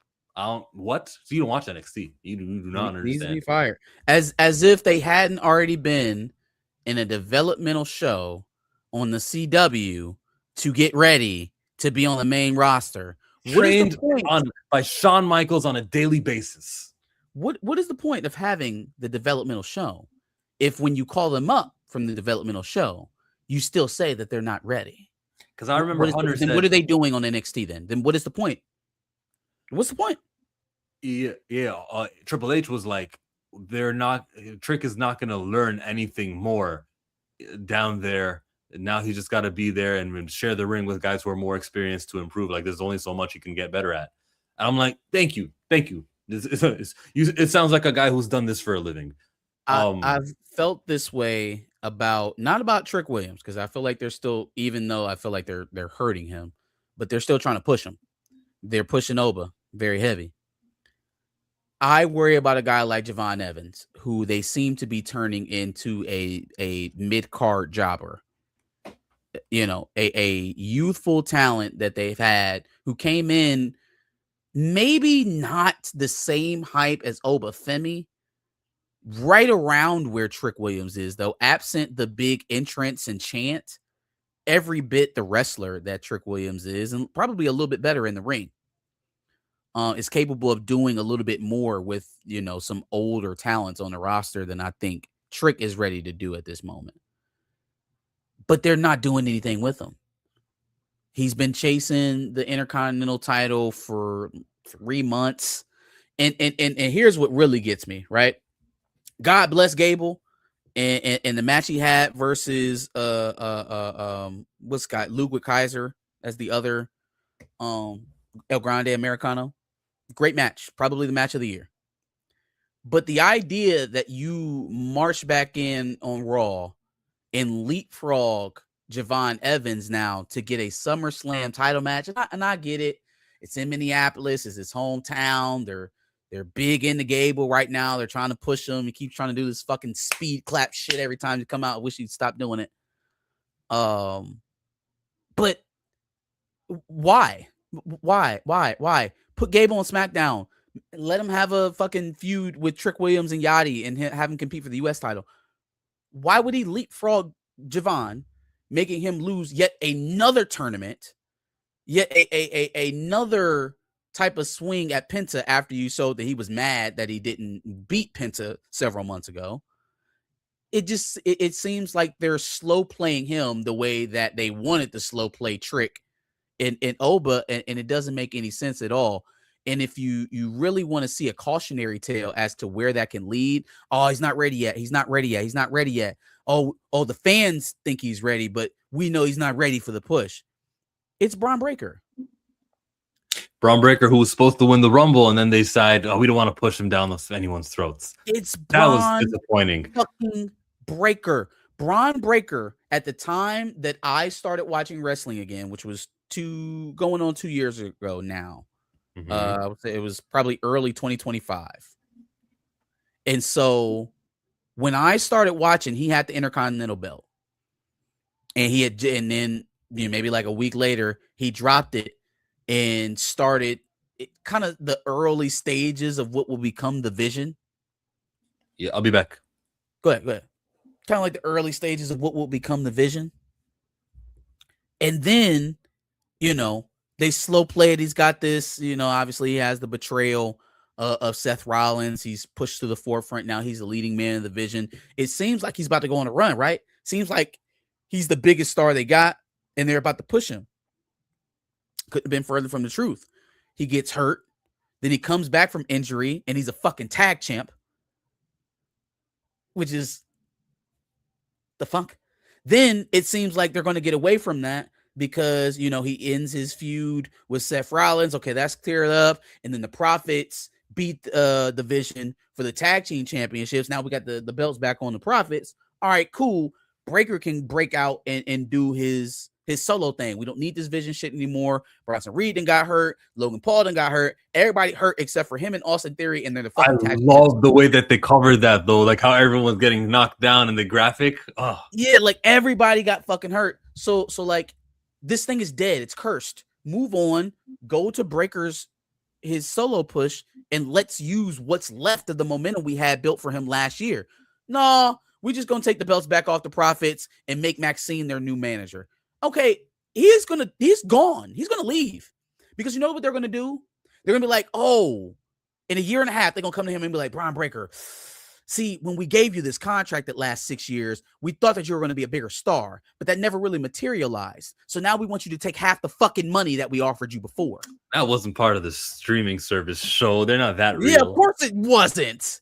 Of course, we're going to get to why that show fucking sucks in a second. But just to cover some of the stuff that we've seen on there, man, it's like that's going to happen to Javon Evans. If they continue to play it the way they're playing it right now, he's not ready. He's got to lose the fucking Rusev, who's the ultimate jobber these days. He loses to Rusev? Bangaranga. So like, I don't know, man. I'm a little bit worried about Javon and he'll be a couple years down the road. We need Ryan Ward to step up. We saw him in the creative room, and I I don't. Okay, look, I'm trying to insult him at all, but every time Obafemi was being touted, it was Triple H. And I'm like, okay, Ryan Ward, who are you advocating for? Now, this is an edited show. I don't know what he's not doing, what he is doing. I can't. So I'm just looking at, I was kind of waiting for Ryan Ward. We thought that he was the reason why there was so many black faces on SmackDown and Raw. He could still be, though. Yeah. He really could still be. Maybe he was be with the fur, with Trick Williams' ideas. Maybe he does more of his work on the email side of it, but he's over there working on Raw and SmackDown, but he's there at the table, not at the head of the table. He's not as close to Triple H as on the table. He doesn't sit as close as Paul Heyman does, Ed Koskey, some of the names, Bruce Pritchard, who you've known. I think Bruce Pritchard can go. Yeah, he need to get Bruce Pritchard's seat. Bruce Pritchard don't need to have a seat no more. But salute to Michael Hayes. Was that him that said that about Chelsea Green? Michael Hayes said that. Oh. Both of them can leave. I think Michael Hayes has been there since 95. Like, he's not going nowhere. They made Chelsea a double champ last year, bro. And again, she got hurt. But even before she got hurt, it wasn't like y'all were pushing her. It wouldn't even. I don't know. It's just. Great show though. Like, I hate that it exists too. Great show, very fun. They don't give everything. I actually think I won't go as far as to say that Unreal is the reason why, certain events aren't selling the way that they want them to or anticipate them to. Yeah. I think it's representative of the reason why, though. I think it's a shining example as to why things are going with them sales-wise, because TKO has kind of turned this into, and we talked about this before, they've turned it into a wine and cheese type of product. They've turned it into a caviar type of product. This is now luxury, where it used to be open for all the casual, like all different type of walks of life, from the folks that could buy the courtside seats to the folks who could barely afford the nosebleeds. And I think that showed in the programming. It showed in the booking. It showed in all of these erroneous ass celebrity interactions. Saturday Night Main Event was pretty cringy, bro. It was pretty cringy. First of all, we got to address the elephant in the room. Now, I know that, wrestler height and weights are about as bankable as, your wife's true age, right? When you ask her how old she's turning on her birthday. But seeing Jalen Brunson, who, if he's actually 6'2", I will find $1 million to give him. And seeing him at times looking like he was taller than Roman Reigns, I'm like, Roman? Now, I know that they try to bill you as like 6'3", 6'4", but Jalen's shoulder looked higher than your shoulder, and they just said he was 6'2". So what's going on here? Now, it don't mean nothing to me. Daniel Bryant was a thing. Look at this, bro. Look at this, bro. Does that look like 6'4" and 6'2" to you? Yeah, that looks like there's some fibbing going on in the WWE. Andre the Giant wasn't allowed to photograph with NBA players because it would reveal the truth. He wasn't that tall. Now, that's what makes me even more impressed by guys like Big Show or Mark Henry, who are actually like, he's actually 400-something pounds. Big Show was actually 477 foot tall out there wrestling on a regular basis. But like, I don't feel like it's necessary at this point. You're a megastar. You're huge. You don't. Did we need to lie about the measurables? I don't feel like it. Would it really change all that much for if he was like 6'1", 250 pounds, Roman Reigns, instead of 6'4" or 6? Like, come on, man. This is, you don't got to do that. You don't got to do that. Shout out to Tyrese Halliburton, the main character of the NBA, by the way. But back to Unreal. They had a great segment where you could hear John Cena versus AJ Styles, and they were like, let's do this move. And the crowd is saying, do the RKO. And everyone's chanting 619. And he was like, I don't know. Hey, make sure you clothesline me because I don't know how to do a 619. And like, that was so interesting to me. Yeah, I don't know if I ever wanted that part of the curtain peel back to me, bro. Because now when I watch wrestling, I find myself looking at their mouths, and I don't want that. Like I don't want it. Oh, I don't want to ruin that part of it for me. what Like about when they? obviously, I know what it is, and yeah, moments like this is cool. You know, when they're watching her back in Gorilla give her pregnancy announcement, that's cool. I don't want to see you choreographing a match.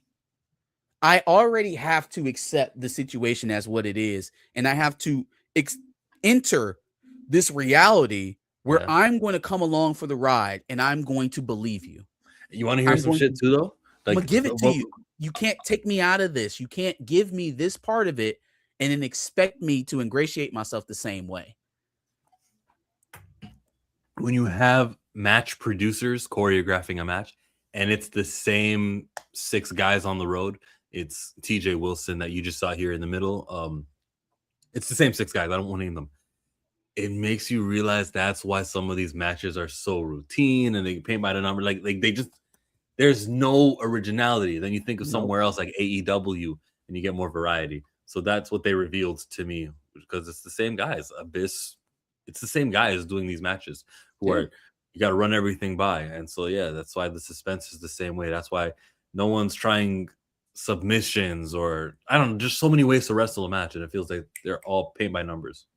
You know what I think is missing, bro, from the weeklies, because they can still put a halfway decent show together when it's not a Saturday night main event on a PLE. I think when wrestling was at its heyday, I think there was a reason to have a brand split. They constantly gave you narrative reasons for there to be a SmackDown and Raw. There, even though that's the way the business has always existed over there at WWE, they are not writing reasons for there to be 2 separate narrative tracks for 2 different shows. It literally just creates more opportunities for us to point out where you guys are going wrong. They need to either A, go back to what they were doing in the early 2000s and give us a reason to care, because, you know, even Raw to a certain degree, you know, that's probably the only weekly show that most people are watching anyways, but it ain't been great. It hasn't been exceedingly good. Give us a reason to pay attention to both shows. Have a draft again. Have a cross-show rivalry. Hey, here's an idea. How about we have a cross-brand rivalry leading into Survival Series, which is the entire point of Survival Series in the first place? Huh. Anybody remember the Invasion and how key that was to WWE at a certain point in time? Like, that shit matters, and it makes sense for you to have multiple shows. I think there will be a Survivor Series with a bloodline that they're building towards. That could work. I don't know how the Bloodline and the Judgment Day haven't run up against each other at this point because they're both heels. Right, but they are also the only factions in WWE that matter right now. Oh, but there's also like more female members on Bloodline. It's JD, Dominic, and they're the only 2 males right now. You're right. Yeah. It's unbalanced. I thought you were trying to call JD and Dominic the female members of the of the Judgment Day. No, I don't use females as a derogatory term over here. Okay. Oh, okay. How enlightened of you. Pavi from from Avatar is going to be great. See, go girls. And that's why Shuri should have replaced T'Challa lickety split in the first movie. You can get the fuck on with that. You see that recast T'Challa noise? Because you got Twitter too. And I saw Damson Idris was asked by Kevin Feige about sorry, are we done with wrestling right now? Before we go to Sure, yeah, that's good enough. So DC, Marvel, Lanterns, where we I'll go to Lanterns because I already had finish what you were just talking about. Nah, do the Black Panther stuff you was just talking about. Fuck Lanterns for now. Okay, Panther. So Kevin Feige gets talked about Damson Idris. Kevin Feige got a lot of questions recently as he's doing press for the Spider-Man movie, and he's just putting himself in front of outlets. Okay. As you can see, the question from Cosmic Marvel's got the tweet here.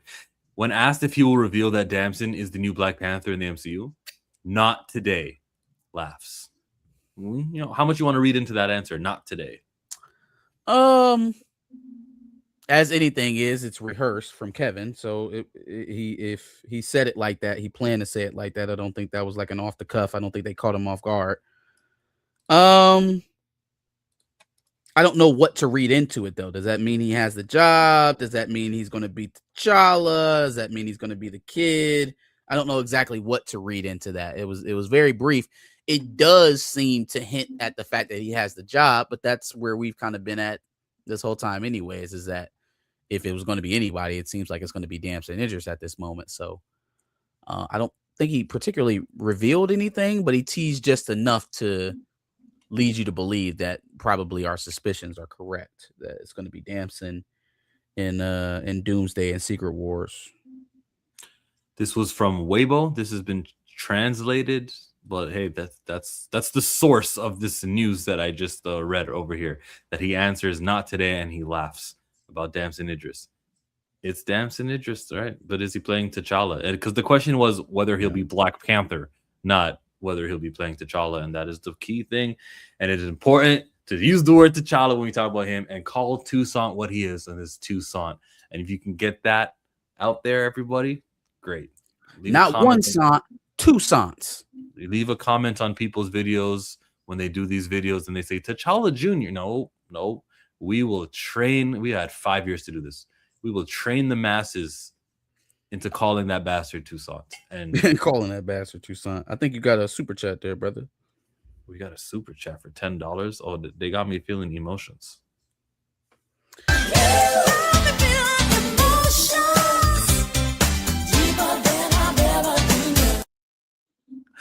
Oh, you got me feeling emotions hotter than the heavens above.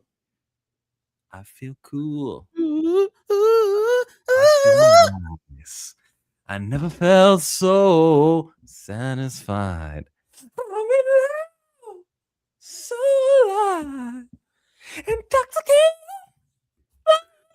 Dre Mac, we appreciate the $9.99. Hey, bro, say it with me. Taste the biscuits.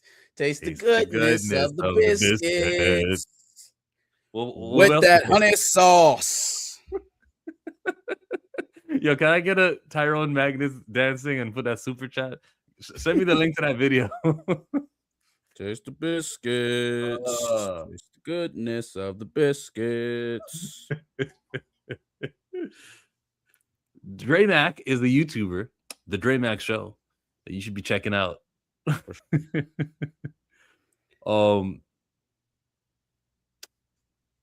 Taste the Biscuits is fire. Like, I find myself singing that sometimes.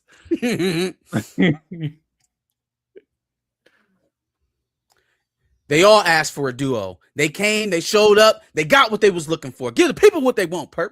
Give the people what they want. Yeah, give the people what they want. Recast T'Challa and refer to Toussaint as Toussaint. So I was talking about our singing, but yeah, that too. Yeah. I'm never sending another super chat if Chill's gonna sing. It's just the wrong. See, I should choose a lesser artist who doesn't have the vocals. If I sang a Michael song, it would be okay. Men in the Mirror, go right now. A simple nickel. No, that's not the words. How does it go? A summer's disregard. I was gonna help you. Keep going. Broken bottle top. They find a new one and I know when you see, because they got no place to be. Yes, I'm starting with me. I'm starting with the man in the mirror. I'm asking him to change his ways, and no message could have been any clearer. If you want to make the world a better place, sing along yourself, then make the change. Woo! Na, na, na, na, na, na. I hit the notes there. Can't be mad at me. See, I just needed a male artist. That's all I needed. Darius is like, okay, totally not. The channel. You're not allowed to sing Michael. Okay. Why? Because he didn't make a billion. I said he wouldn't make a billion. That's why. You What am I allowed to doubted do? him. You doubted him, and now you want to sing his. Oh hell no! You're not going to sing his songs. You're Darius, not. I just said the international audience won't show up the way Bohemian did, so I think it won't make a I billion. said you will not sing his songs. God. My son reminded me that was tonight. They out there watching it in the front room now. Game versus YG. I heard Tooted and Booted. It was one of the first songs he played, so it looked like he was emptying up the clip pretty early. Watch the copyright strike completely out of sync rendition. That's because it sounded so accurate. They thought we was playing audio. We'll probably get struck for the WWE Unreal. I think I may have played too much, but you never know. I don't think you played any. I think you just showed it. We were talking over it the entire time. Yeah, but that's how. Where has fair use gone? Is fair use not a thing anymore on the internet? God damn. Not with them. And I don't know Paramount's thing. I played the whole Paramount trailer of Netflix's of their Avatar. So we might be cooked. Netflix's Avatar, we'll get you. We're just struck. Mariah Carey might try. Shit. I can't wait till I got a team of lawyers and I can just tell y'all to sue me. So aside from the Damson Idris stuff, which last I checked, he was like showing Instagram pictures of him dressed as Prince Inan from Children of Blood and Bone, coming in IMAX in January. I'm still saying support that movie, by the way. I don't care that the author doesn't see eye to eye with them. I have not told any, and neither have you, Marcus, have said, we gotta be not supporting this one. I still say you give it your money. No, I won't tell anybody not to support it. If you're asking me what my level of excitement is, it has dropped significantly, but I'm not telling you not to go see the movie. Let's go to James Gunn. James, what you got? What you posted this 14 hours ago? Hello, Green Lantern fans. You do not want to miss this. The official world premiere of the trailer for Lanterns is tomorrow.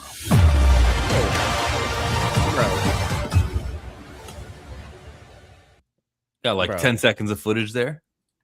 Bro. What? Bro. What? It's light skinned Green Lantern. It's a tornado. That's good. That's special effects. Bro.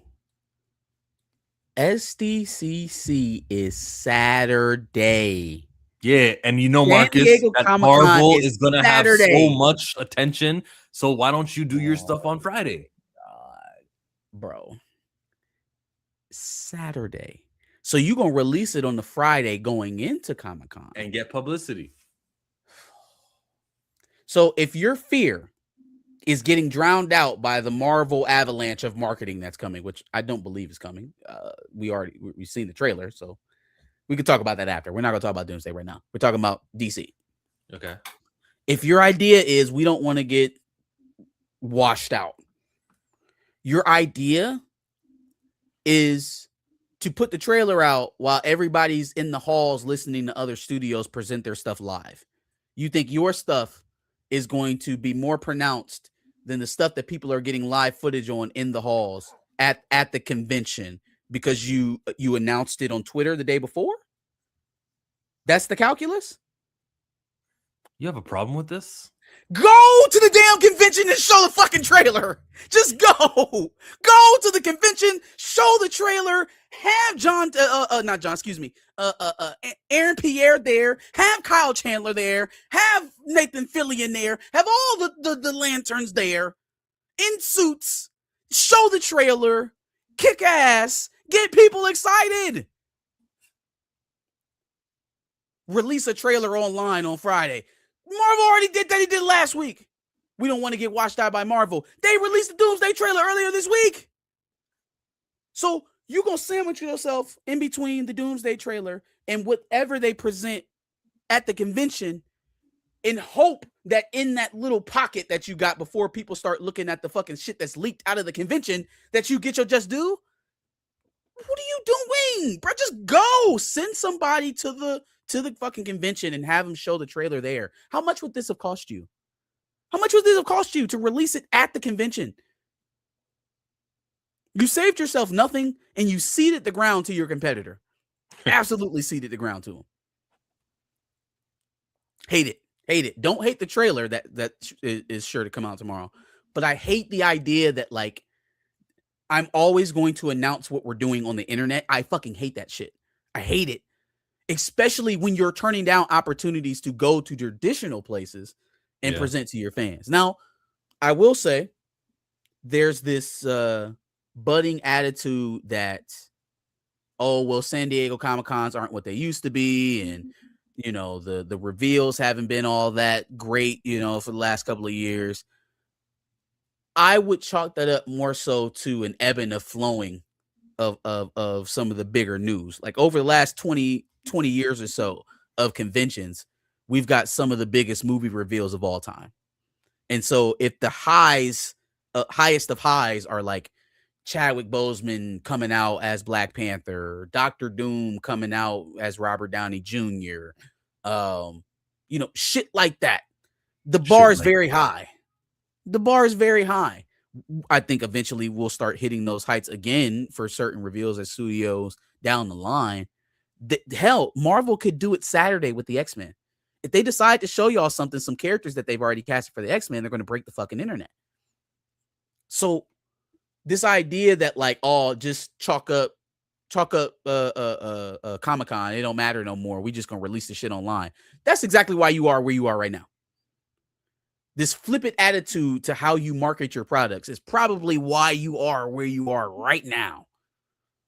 And it also makes me feel like you don't understand where you at. You don't understand the dire straits you're in. Well, there is really a correct way to use Comic-Con weekend, huh? Okay. I think so. Yeah. Yes. If you are a comic book franchise, what do you mean?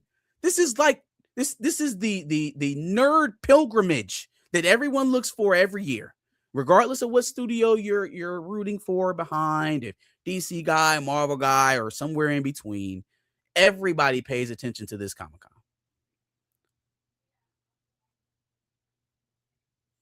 I don't know why we wasted the opportunity, especially if it's a dope ass trailer. And it feels like it's going to be a dope ass trailer. So why not?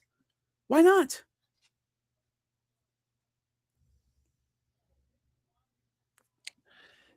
Work on it, James Gunn. Work on your announcements, your presentation, all that stuff.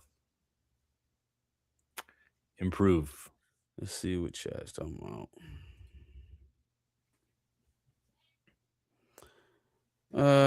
Don't see Marcus's point at all. All the costs to get to the panel is there.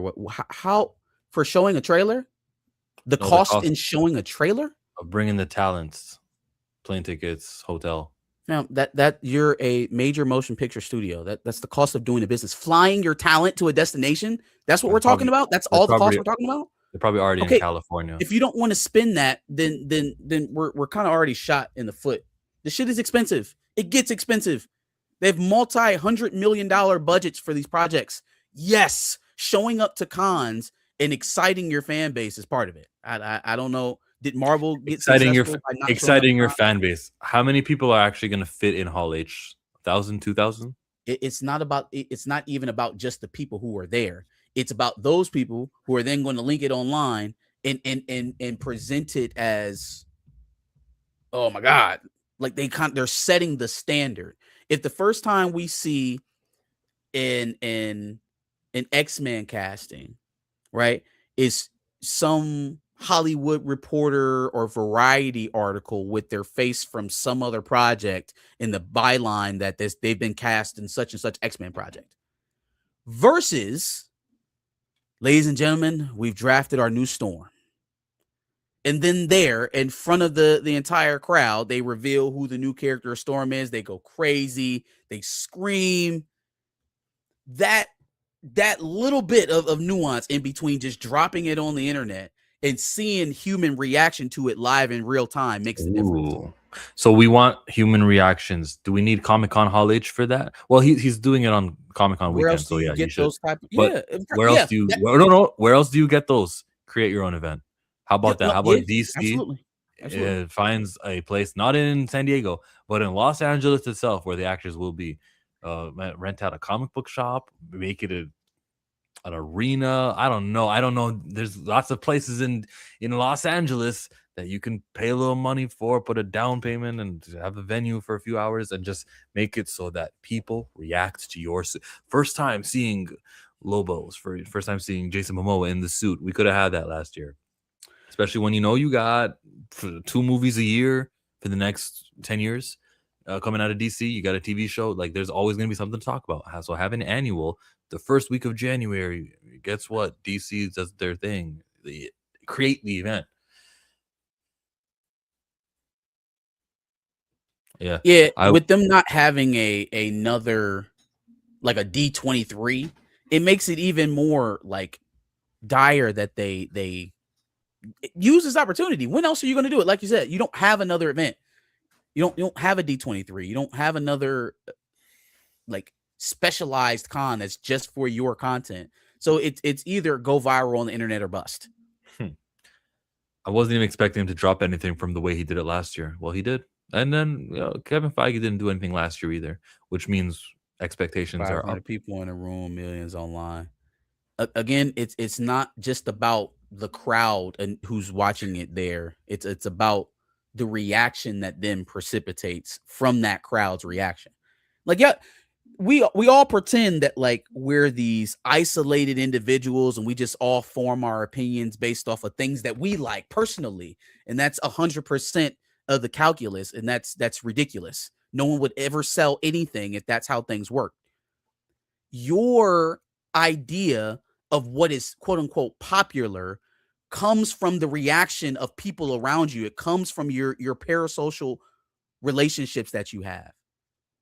And so, yeah, releasing a video online, if it gets a trailer online, if it gets tremendous pub and everybody from here to Kalamazoo watches it and repurposes it, sure, you can get a lot of, if it's like Avengers Endgame level type of repurposing of a trailer, sure, you don't need to do anything else. Since we know it's not going to be Avengers Endgame level, how about we do something to boost the excitement? Because we're selling a product. We're not viewing this simply from a consumer standpoint. We're viewing it from a business standpoint. How do we assist in propagating this marketing material? How do we help it catch fire? Well, going to the biggest comic book event of all year that you have all year and revealing it there helps propel the marketing. It's not just, oh, well, we showed it to a room of 500 people, so if 500 versus millions at home, that's simple math. We're not playing simple math games. We want to show it to that crowd because that crowd is going to go out and they're going to talk about it on their phones instantly. They're going to go out and they're going to promote it because they were so excited in the room of 500 people that y'all just tried to dismiss because there are millions of people on the internet. Those millions of people on the internet are led by the 500 people in the room. That's what we're not getting. We are herded like sheep towards products. That is why you buy. So don't tell me that these trade show like events don't mean anything, because the studios would gladly stop doing them altogether if it wasn't netting them anything. Kevin Feige had a couple more interview answers here. Marvel has a 7-year plan from Avengers 5 to 6 and beyond, with more characters and a vast storyline. How do you manage the importance of stories to characters? For example, from the 7-year plan in the MCU's film layout, we sense that groups like the X-Men and the FF will play very important roles. Could you talk about Avengers 5 and the MCU's plan from this perspective? My friend told me, don't let Feige give you his usual vague answers to these questions. And he said, where'd it go? Where did it just go? He says, Avengers 5 and 6 were largely inspired by the storylines of Marvel Comics' Time Runs Out and Secret Wars. So it's customary. The comics provide significant guidance for the films we're making. Red flag. What you mean they provide significant guidance? They are the stories. They're more than just guidance. The comics are literally the story. Actually, we want to do two things. First, to bring some storylines to a close that started long before Iron Man, including the original X-Men characters. Second, to simultaneously set the stage for the future. Avengers Endgame was truly an end, and since then, we've tried and experimented with many new things, but Avengers Endgame is a beginning. It will establish a streamlined, simplified, single universe that we can keep up with. Some things will be familiar, but many, many things will be entirely new. Okay. Before I dig into Kevin Feige's word salad over here. The point of contention was releasing the trailer at the con as opposed to on the internet the day of the con. That was the contention. I didn't know that they had a contingency there. I didn't know that Aaron Pierre was there. I hope he dons the suit. Him showing up in street clothes and talking about a trailer that gets released on Twitter is not necessarily the game plan that I was suggesting. But yeah, the point of contention was, why release this on the internet the day of the con? Why not just go to the con? That was the point. Now, Kevin Feige and the whole simplified universe. The Doomsday and Secret Wars being a new beginning or end. What I'm sorry. First Endgame was the end, but it's also now a beginning. Now it's a beginning. Okay, yeah, because we're ignoring all the other projects that came after Endgame, so that we can piggyback the story right at the end of Endgame. Let's watch the movie first before we discover why it's a beginning. Maybe it's got to do with the last scene with Steve Rogers. I'm sure it has to do with that. That's absolutely what it's about. But it is also about being able to do-si-do around the last 5 years of meh we've gotten. Because I mean, what else has built up leading up until this point from those movies? Nothing else in those movies directly connects to this. Doctor Strange Multiverse of Madness is the movie. That came out in no, that was like 2022. Okay. I'll give you that one. But Doctor Strange is not in this movie. Doctor Strange is not in this film. So that's moot. He ain't got nothing to do with this. Well, multiple universes explaining incursions. The Fantastic Four movies probably have something to do with this. The Loki TV show, I imagine, but that's not a movie. Spider-Man is supposed to have Tobey's Spider-Man in this, so maybe is it required viewing though? I think you can already go off of the old Spider-Man movies. Let me rephrase again. Not have to do with it in terms of will they show up in the movie. I mean, was there something specifically from their projects that you saw that led to this overarching narrative of Doomsday? That's what I mean. Nah, because Doom wasn't even in Fantastic Four. Maybe you could say the last scene in Captain Marvel 2. Well, he was in the after credit scene where he was talking to Franklin. Okay, they didn't show his face, but they showed his likeness. In any case, my point is that it's strategic in two ways. One, to try and draw back out the nostalgia of Endgame, and two, so that the lack thereof of narrative threads to all these characters eventually we will bring in Doomsday. We will start this point off with where the most narrative threads we have to this story is, which is Endgame, because none of them were established in any of the other movies. They don't have to start in the Fantastic Four universe because they barely established that this person is even connected to them. If you didn't stay for the scene after the credits, then you wouldn't even fucking know. Same thing goes for Thunderbolts. Same thing goes for Brave New World. Same thing goes for I already said Thunderbolts. Same thing goes for Thor: Love and Thunder. Like, all of those movies were leading somewhere else. It still grinds my gears that they try to pretend that this was the plan all along, because nothing in any of these movies says that Doom was coming. Not a fucking thing. Not a single thing. So, yeah, I think that's what they're doing with Doomsday. Then the Secret Wars of it all. How far do you think he gets from center? Like, I don't think, obviously the days of thinking this is going to be a full reboot are gone. Like, I don't even think that's going to be possible. But does he course correct all the characters? So we just getting a new Cap, we getting a new Tony. At that point,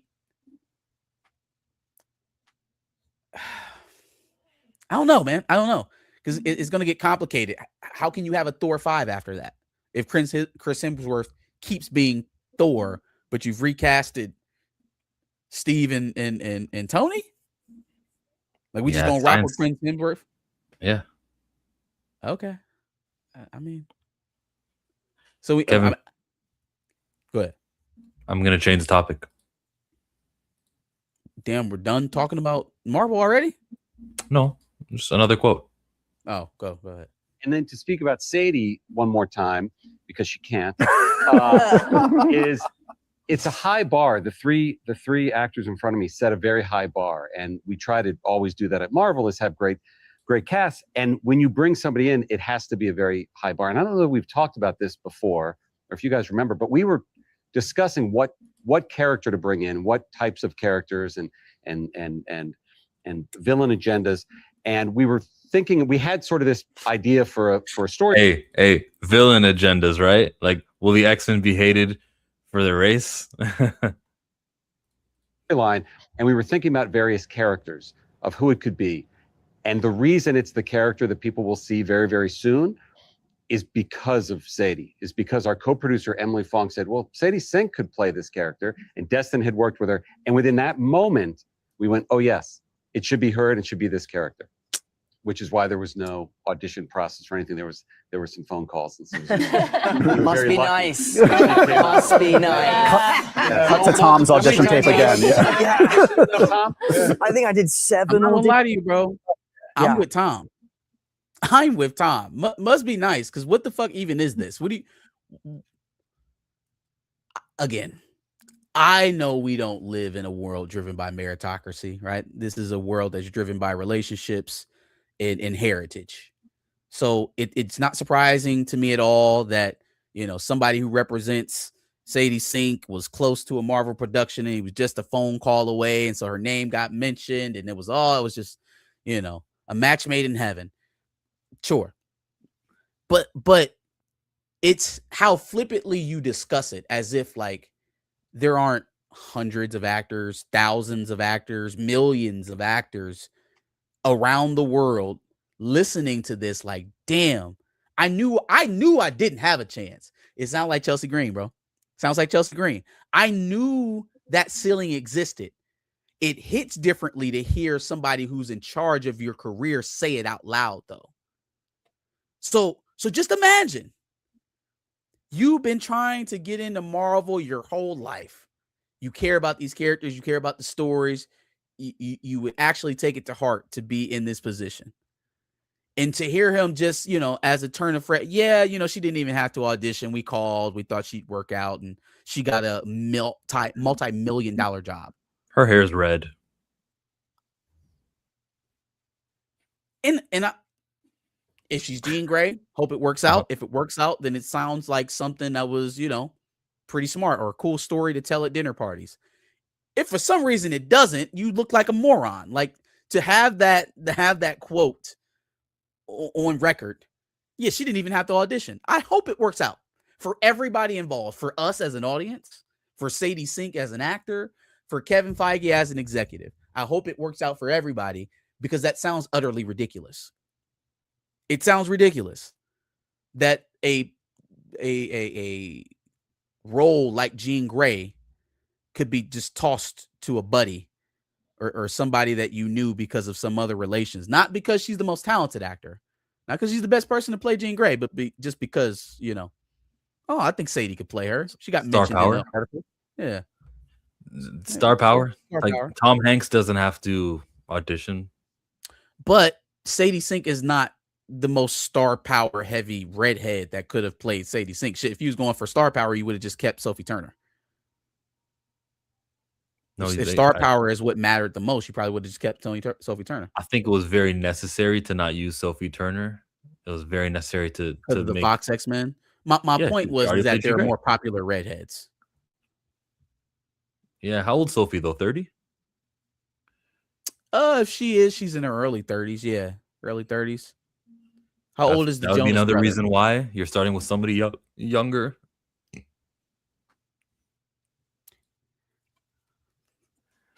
Okay. Hey, listen, man, you can give me a million reasons. We heard the reason. We don't have to guess about what the reason was. Somebody in the meeting mentioned her. He was already in her or she was already in his, meaning Kevin's, social purview because of some other relationship he had. So she got the job. He told us what we already knew about corporate America, but he just said it out loud. And so it just hits a little bit differently. Let's go to a super chat. All I do is win, no matter what. Got money on my mind, I can never get enough. And every Two fly cam, $2. Did y'all see Odyssey? It was pretty impressive. Oh, yet. did I see Odyssey? No, not yet. I plan Not to. yet, no. I plan to one day watch it. We Maybe took the might pay a kids movie. out to the theater last week. We saw Moana and Toy Story 5. Like the same day? Yeah, we do the drive-in. We do the drive-in, so you see 2 features. You get 2. Yep. Toy Story 5 was awesome. You ever thought about It- filming content with your kids and being like, "Hey, this is gonna go on YouTube"? So I've let my son give reviews off camera for movies that we've gone to see together. He was involved in the Mario Galaxy out of theater that we did earlier this year. He wants to record. He has ideas for a channel. He wants to be involved. I'm going to wait a good long while before I even start entertaining that. It'll be 13, 14 years old before we start talking about being on the internet. Probably even older than that, honestly. That's where he thinks is going to land right now. I would want to keep him protected from all of this as long as possible. Yeah, We're not even fake close it. to having a phone right now. So I'll let you know, Cam, when I do see the Odyssey movie. It could very well appreciate happen. $2, this week. man. Thank you. More from Feige. Did you see this one? About Blade. How much time in therapy have you spent talking about Blade? This poor product. We just need to get this done, Kevin. How are you doing? Therapy. Should we get into a therapy Yeah, session? lie down. I mean, we all Guilt want therapy. it. Mahershala wants it. How are you feeling at this moment? I'm feeling very excited that we got Wesley back for a time in Deadpool and Wolverine, and like a gigantic loser and failure that we didn't get off the ground with Mahershala. Is there a world where Secret Wars is 2 films? Not this world. No. No. Okay. How Doomsday sticking to its release date? Yes. Definitely. Okay. Yo, he's going What off does the memory. MCU look like in a nutshell coming out of Secret Wars? Is it do you consider this a reboot? No, but I look to the comics as I always do in terms of our storytelling and after both the Secret Wars, but particularly the Hickman Secret Wars from 10 years ago, there's a nice roadmap to where we can go. And last thing for you, how many X-Men have you cast that I just don't know about? Are people signed on right now for X-Men actors? Not necessarily. That does not mean no. What the hell does look, not my boy- necessarily mean? It just means I can't say the word no to that because Sadie Sink is literally an X-Men in this movie, so I can't. Say no. He's not looking at his cue cards down here when Josh Horowitz is asking these questions. These are like the last minute of this 8 minutes he's allowed to have with both Amy Pascal and Kevin Feige, and just going off of memory and just asking him questions. So salute to that. The beginning with Blade, Kevin called himself a failure. He doesn't say I'm failing. He says failure. It's in the past tense. It's over. It's been failed. The Blade movie won't happen. Right? No? Do you have a different take? I mean, the way he talked about it, it sounded pretty final. The guy was kind of setting it up for him to talk about it still coming to fruition. And he kind of like do-si-doed right out of that and said, yeah, I feel like a loser for it not happening. And then that's the end of it. Like there was no further elaboration on when or how he plans to move forward. It was just like, yeah, man, I'm kind of embarrassed that I didn't get that done. It was like, okay, well, are you? It's like your teacher asked you if you did your homework. It's like, nah, I didn't do it. It's like, you gonna do it? You gonna do the work? I don't know, man. It at this point, obviously, I think Mahershala has moved on to other things, and it is a continued disrespect for sure. It's a continued disrespect. And not just because it didn't work out with Mahershala, but we've seen the lengths that they go for other actors, for other projects. And it's just like, what was it particularly? If it wasn't what we're all thinking that it was, what was it particularly that made this project okay to just die in the ether? Like I heard him explain a little bit more. Like it was during their time of switching over from quantity to quality, which wasn't actually a switch anyways. They just stopped making as much projects. And it's not like the quality spiked. Not in their studio. So we were really focused on making a good Blade, and we didn't want to just throw a coat on him and have him kill vampires, even though that's the basis of the entire franchise. We just couldn't get there. We couldn't figure it out. And I'm like, man, you put the Marvels in the theaters, bro. Put the Marvels in the theaters. You put out Quantumania. Like, you sat up there and you edited that movie. You watched it all the way through post-production and you put it out. You put out Captain America Brave New World. You released it to the world. Showed it to everybody. You cut that project all to hell and still released it. You telling me you can't get one version of Blade to finish? Not one? Don't tell me about the quality's too high now. We just couldn't let anything creep through. And you giving me Brave New Day, Thunderbolts, and Fantastic Four all in the same year. Is that the quality over quantity that we were talking about? Like it's personal, man. That one is personal. The Blade one is personal because it's the only one of those projects that couldn't just suck on its own merit. It couldn't even survive in the womb. Didn't even survive to see if we were going to Sucksville with it. At least we got to see those other projects and judge them accordingly. We are never even going to get to see this movie to see what Mahershala could have been as Blade. It's a robbery. No, we got Wesley. How about that? It's a robbery. We already had Wesley. We were never going to lose Wesley. Yeah. I think that's kind of telling. He's like, in his answer, where the question was about Mahershala in the Blade film, he wants to talk about what he was able to do with Wesley Snipes. Is that like what the fuck Wesley Snipes got to do with all this? I think it's, if you look at it from a race perspective, pretend you're Kevin Feige. Well, I really want to come off as a guy who's inclusive, so I'm gonna mention that Wesley Snipes was there. So I casted. So you know what I mean. I'm sure I'm an ally over here. Oh yeah, sure.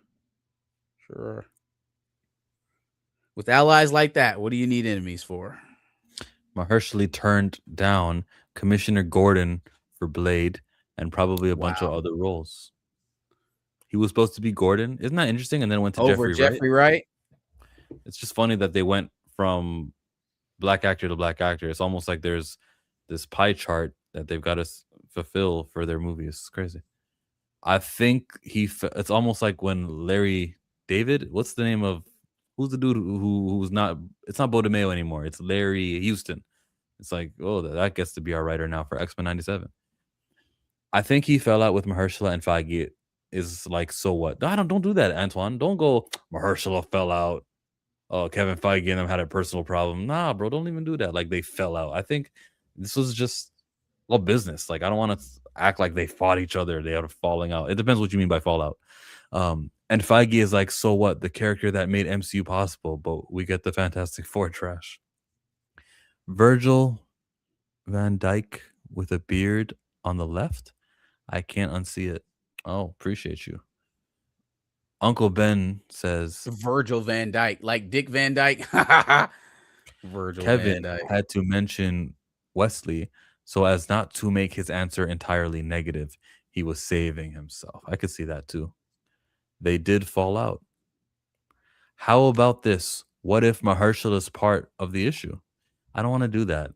That Mahershala was part of the issue. He turned down roles. He was and then he be the good. He shot down a movie idea where Blade, according to rumors, was supposed to be like fourth on the casting.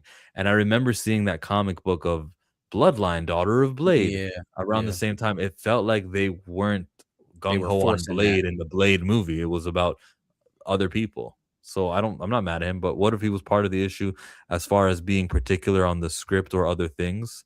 If that's being particular, being number one on the casting, then like what are we talking about? That's kind of where I'm at with it. Like, if you're telling me he was the problem for being too particular on the project, that doesn't mean the project doesn't get made. It means you either concede or you move on to someone else. If he's causing that big of a problem that the production can't get off the ground, then you find somebody else. Or you concede and you give in and you just make the project that he wants to make. Either way, not making the movie at all is a failure on the studio. Huge. You get that Tremaine Tillman. What's his name? Tremel Feige? Tillman. Yeah, Stephen James. Everyone who's being rumored to be cast as Black Panther, you just get one of those actors and you say, "Want to be Blade Elon Noel? I love Nemesis. You could kill it as Blade." Could absolutely be Blade, like 1000% be Blade. It just, I can't keep offering up or having these ideas for, fantastic black actors that I want to see in Marvel, because I don't want to see them in Marvel anymore. I don't want to see them go there and have a lackluster project or be put on into a character who's traditionally white and turn it into some comedy drama series, or give him one iteration in a movie and then kill and retire his character. I can't survive that shit. I can't do it. Hell, they race swapped a black character and She-Hulk. Race swapped him. An intelligent character, a character whose superpower is intelligence, made him white. Yeah, how else is he supposed to be intelligent, Marcus? So, as much as I would want to see some of these actors playing in these roles, not under the current regime. No, absolutely not. Because your track record is erasure or development hell. That's right. Fuck Wonder Man, by the way. So Kevin Feige has some quotes. We expect some more quotes coming this week. Spider-Man's coming up. Things are looking good for Marvel as far as like projects I'm actually interested in. Still don't know about Vision Quest. Still don't know about whatever the other shows that they've got going on. But I'm kind of ready to be pro Marvel right now. Kevin Feige, just sail through this weekend. I think I think people will look at Marvel in a different light after Spider-Man, and I hope that the movie is good and it have to do with other things in the universe. What did you think about the trailer? Avengers Endgame, or Avengers Doomsday? It was all right. Yeah. It was an all right thing. A lot of scenes I already saw, but seeing Shang-Chi fighting with Gambit, seeing everything we saw, I'll pull it up now. But I thought it was cool. Don't play it because I don't feel like killing the stream. But it's Disney. They don't strike us. Disney doesn't strike us? Nah. Dre was saying the same thing on his video where he was like, I gotta slow it down. But Disney doesn't strike you for trailer reactions. Okay. Do you think? I guess. Did you have any problem with how Mystique looked? I kind of wasn't paying attention. That was a big discourse online, is Mystique's wig and her outfit and stuff. Oh, the budget for a Marvel movie is not so high.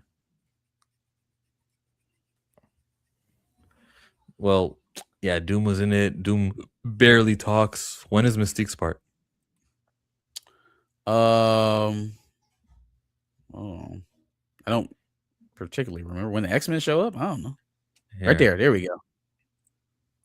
So yeah, a fake blue person's got funny hair. Yeah.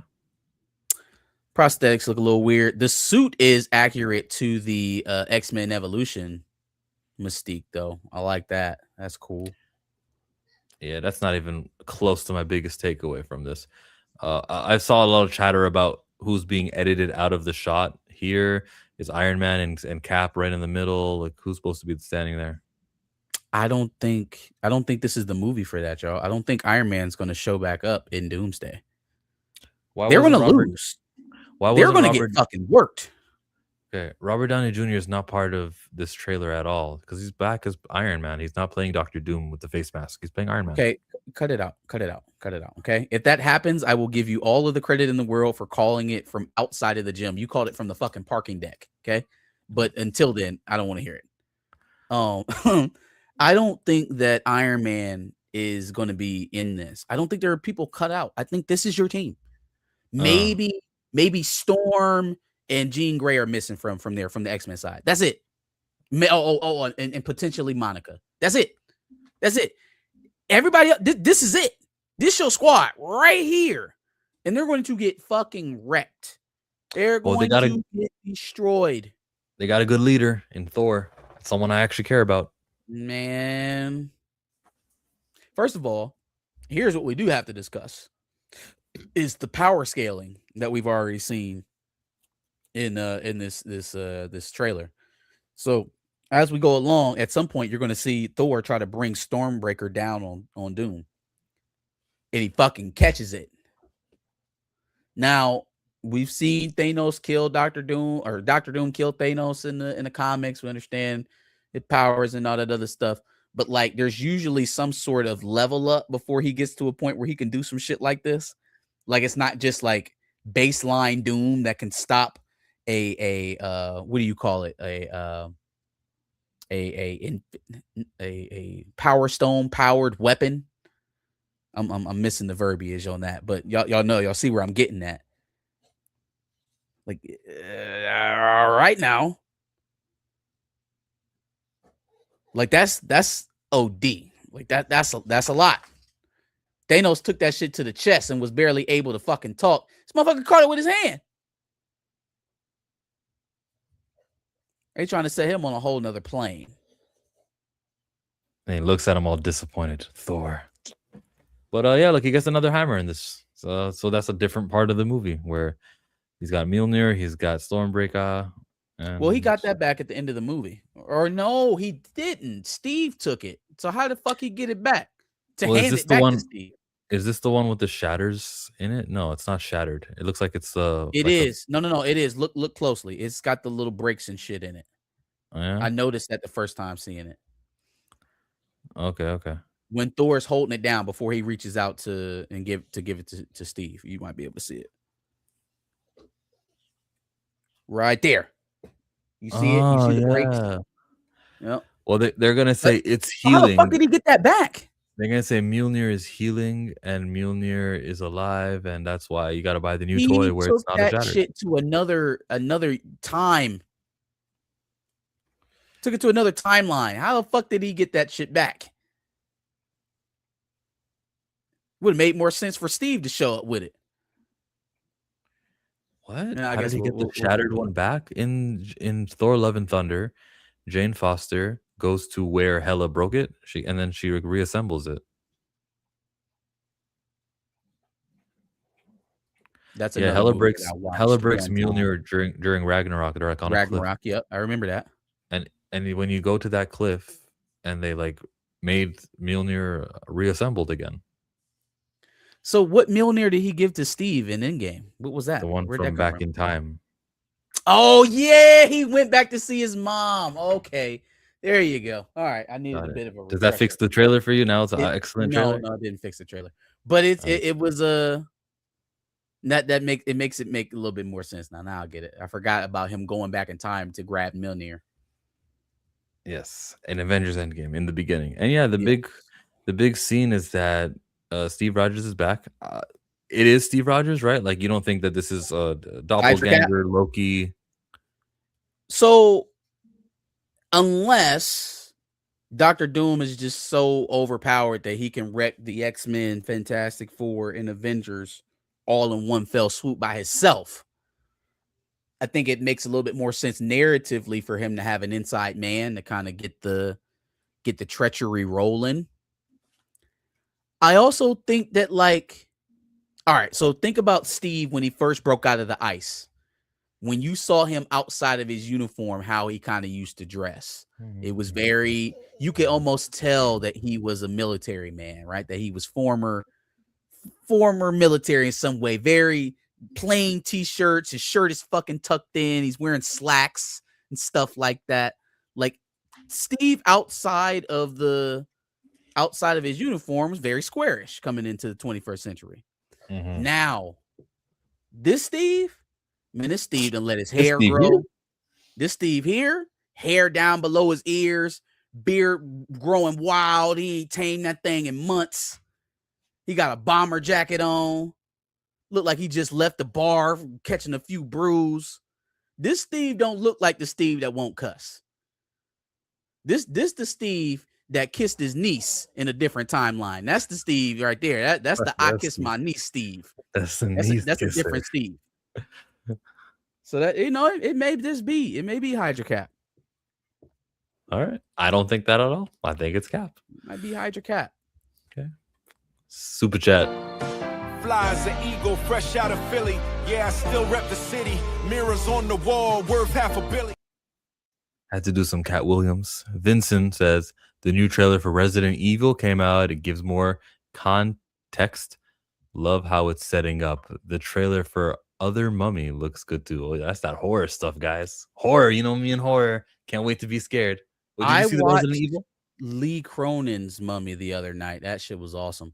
No, I did. Yes, I saw the first Resident Evil trailer. I haven't seen any new ones since the first one dropped. So he's saying The this next one one- adds more Yeah, it context. gives more context.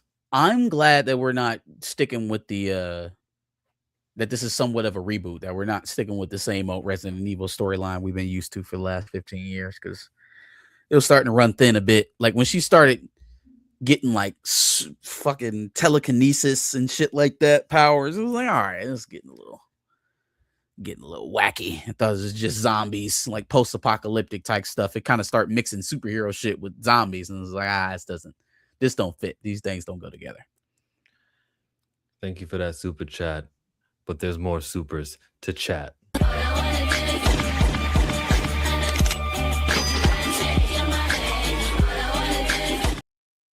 Okay. We got a super coming out of Searchy. Having a Brie 8731. Larson, Wasp, Monica Rambeau, Scarlet Witch, no more MCU, disappointed in Kevin Feige, resurrect Battlestar, and Luke Cage. So Luke Cage ain't dead. Luke Cage was in the last Daredevil Born Again season. But I second you on the Monica absence. I don't really care about Wasp. She can stay where she at. I heard something interesting about her. I heard that she on the set of Ant-Man Quantumania got into it with Michelle Pfeiffer over the COVID mandate stuff. So the social distancing, the mask wearing, they were shooting that movie during the height of all of that. So she apparently gets into a argument with Michelle Pfeiffer over it, right? Gets to the point where there's a bit of a screaming match and Evangeline Lilly walks away. The director of the movie, whose name is Peyton something, and I can't remember. Peyton Reed. That's who it was. It was Peyton Reed. Peyton Reed walks up to Evangeline Lilly, allegedly, and like taps her shoulder to try to get her attention, get her to turn back around. And she fucking decked him. And she fucking decked him. Allegedly, Evangeline Lilly knocked out Peyton Reed on the set of Quantumania. And that's why you would no longer see the Wasp. Allegedly. That's why she wasn't in the poster over there. We had Sam. Sam was flying with a Joaquin Torres character, but she wasn't next to Ant-Man. They said that she got mad about the COVID mandate stuff, got into it back and forth with Michelle Pfeiffer, was walking off. Peyton Reed tried to grab her shoulder, and she said, "Wow-pow! Get your hands off me. Say no free touch. Wow-pow! What's wrong with you?" Yeah, I like her because of the COVID stuff. I think that time period was crazy how willing to sacrifice everyone and what the media was putting out and the information that was dubbed as misinformation. Like, I hated that period of time. So salute to Evangeline Lilly on all of that. There was a lot of misinformation going around. I mean, it's not. Wait, if we're talking about the same misinformation, inject bleach into their veins. When we say misinformation, I'm talking about over-reporting tragedy and under-reporting, I guess, the truth of the matter, which is older people or people who are unhealthy, maybe obesity. Those are the victims. Like, that's what I mean when I say misinformation. And the amount of with comorbidities shouldn't just die off because people want to go outside. And that is not what I said at all. Not social distance. But let's I mean, you gave the anti-COVID restriction stance, at least defend it. I'm not allowed to talk back to you about it. You want to give your opinion with unbridled without anybody responding back to you about it? I'd like to give the full opinion before I get interrupted. That'd be nice. But I'm not here to do the COVID-19. I'd rather just read the thing here.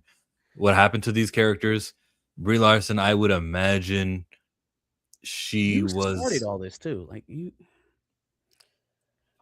I would imagine that Brie Larson's character, Carol Danvers, Captain Marvel, was taken off of the head billing of her movie, and it was called The Marvels, and she probably doesn't like that. She probably is not seeing eye to eye with these guys, but it's probably, I'm saying probably a lot. She just wants to be professional about it and not have a public spat. But I know that they cannot be on the same page. Why is she not in Avengers Doomsday marketing right now? Like, this is crazy. Monica Rambeau, I guess she's not that significant of a character to even be promoting like that. So I don't know. But yeah, MCU, they're definitely aware of it. They're aware of it, and they are bending to please the people who say MCU.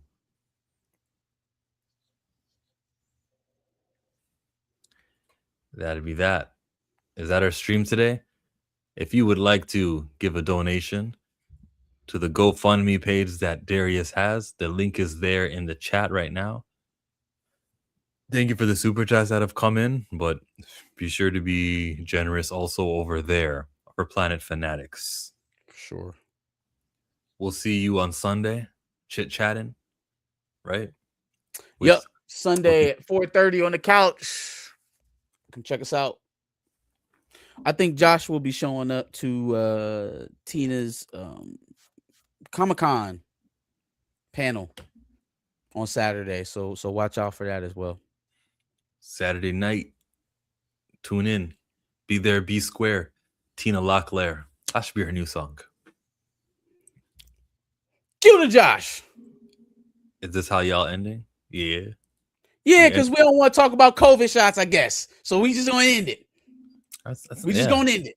I'm 2.5 hours deep. Hey, I've been watching y'all every single time on Thursday and Friday because I swear to God, y'all switch up every now and then. But rock out. I'm fucking with it. I'm out. Thank you, Josh. Appreciate it. I doubt.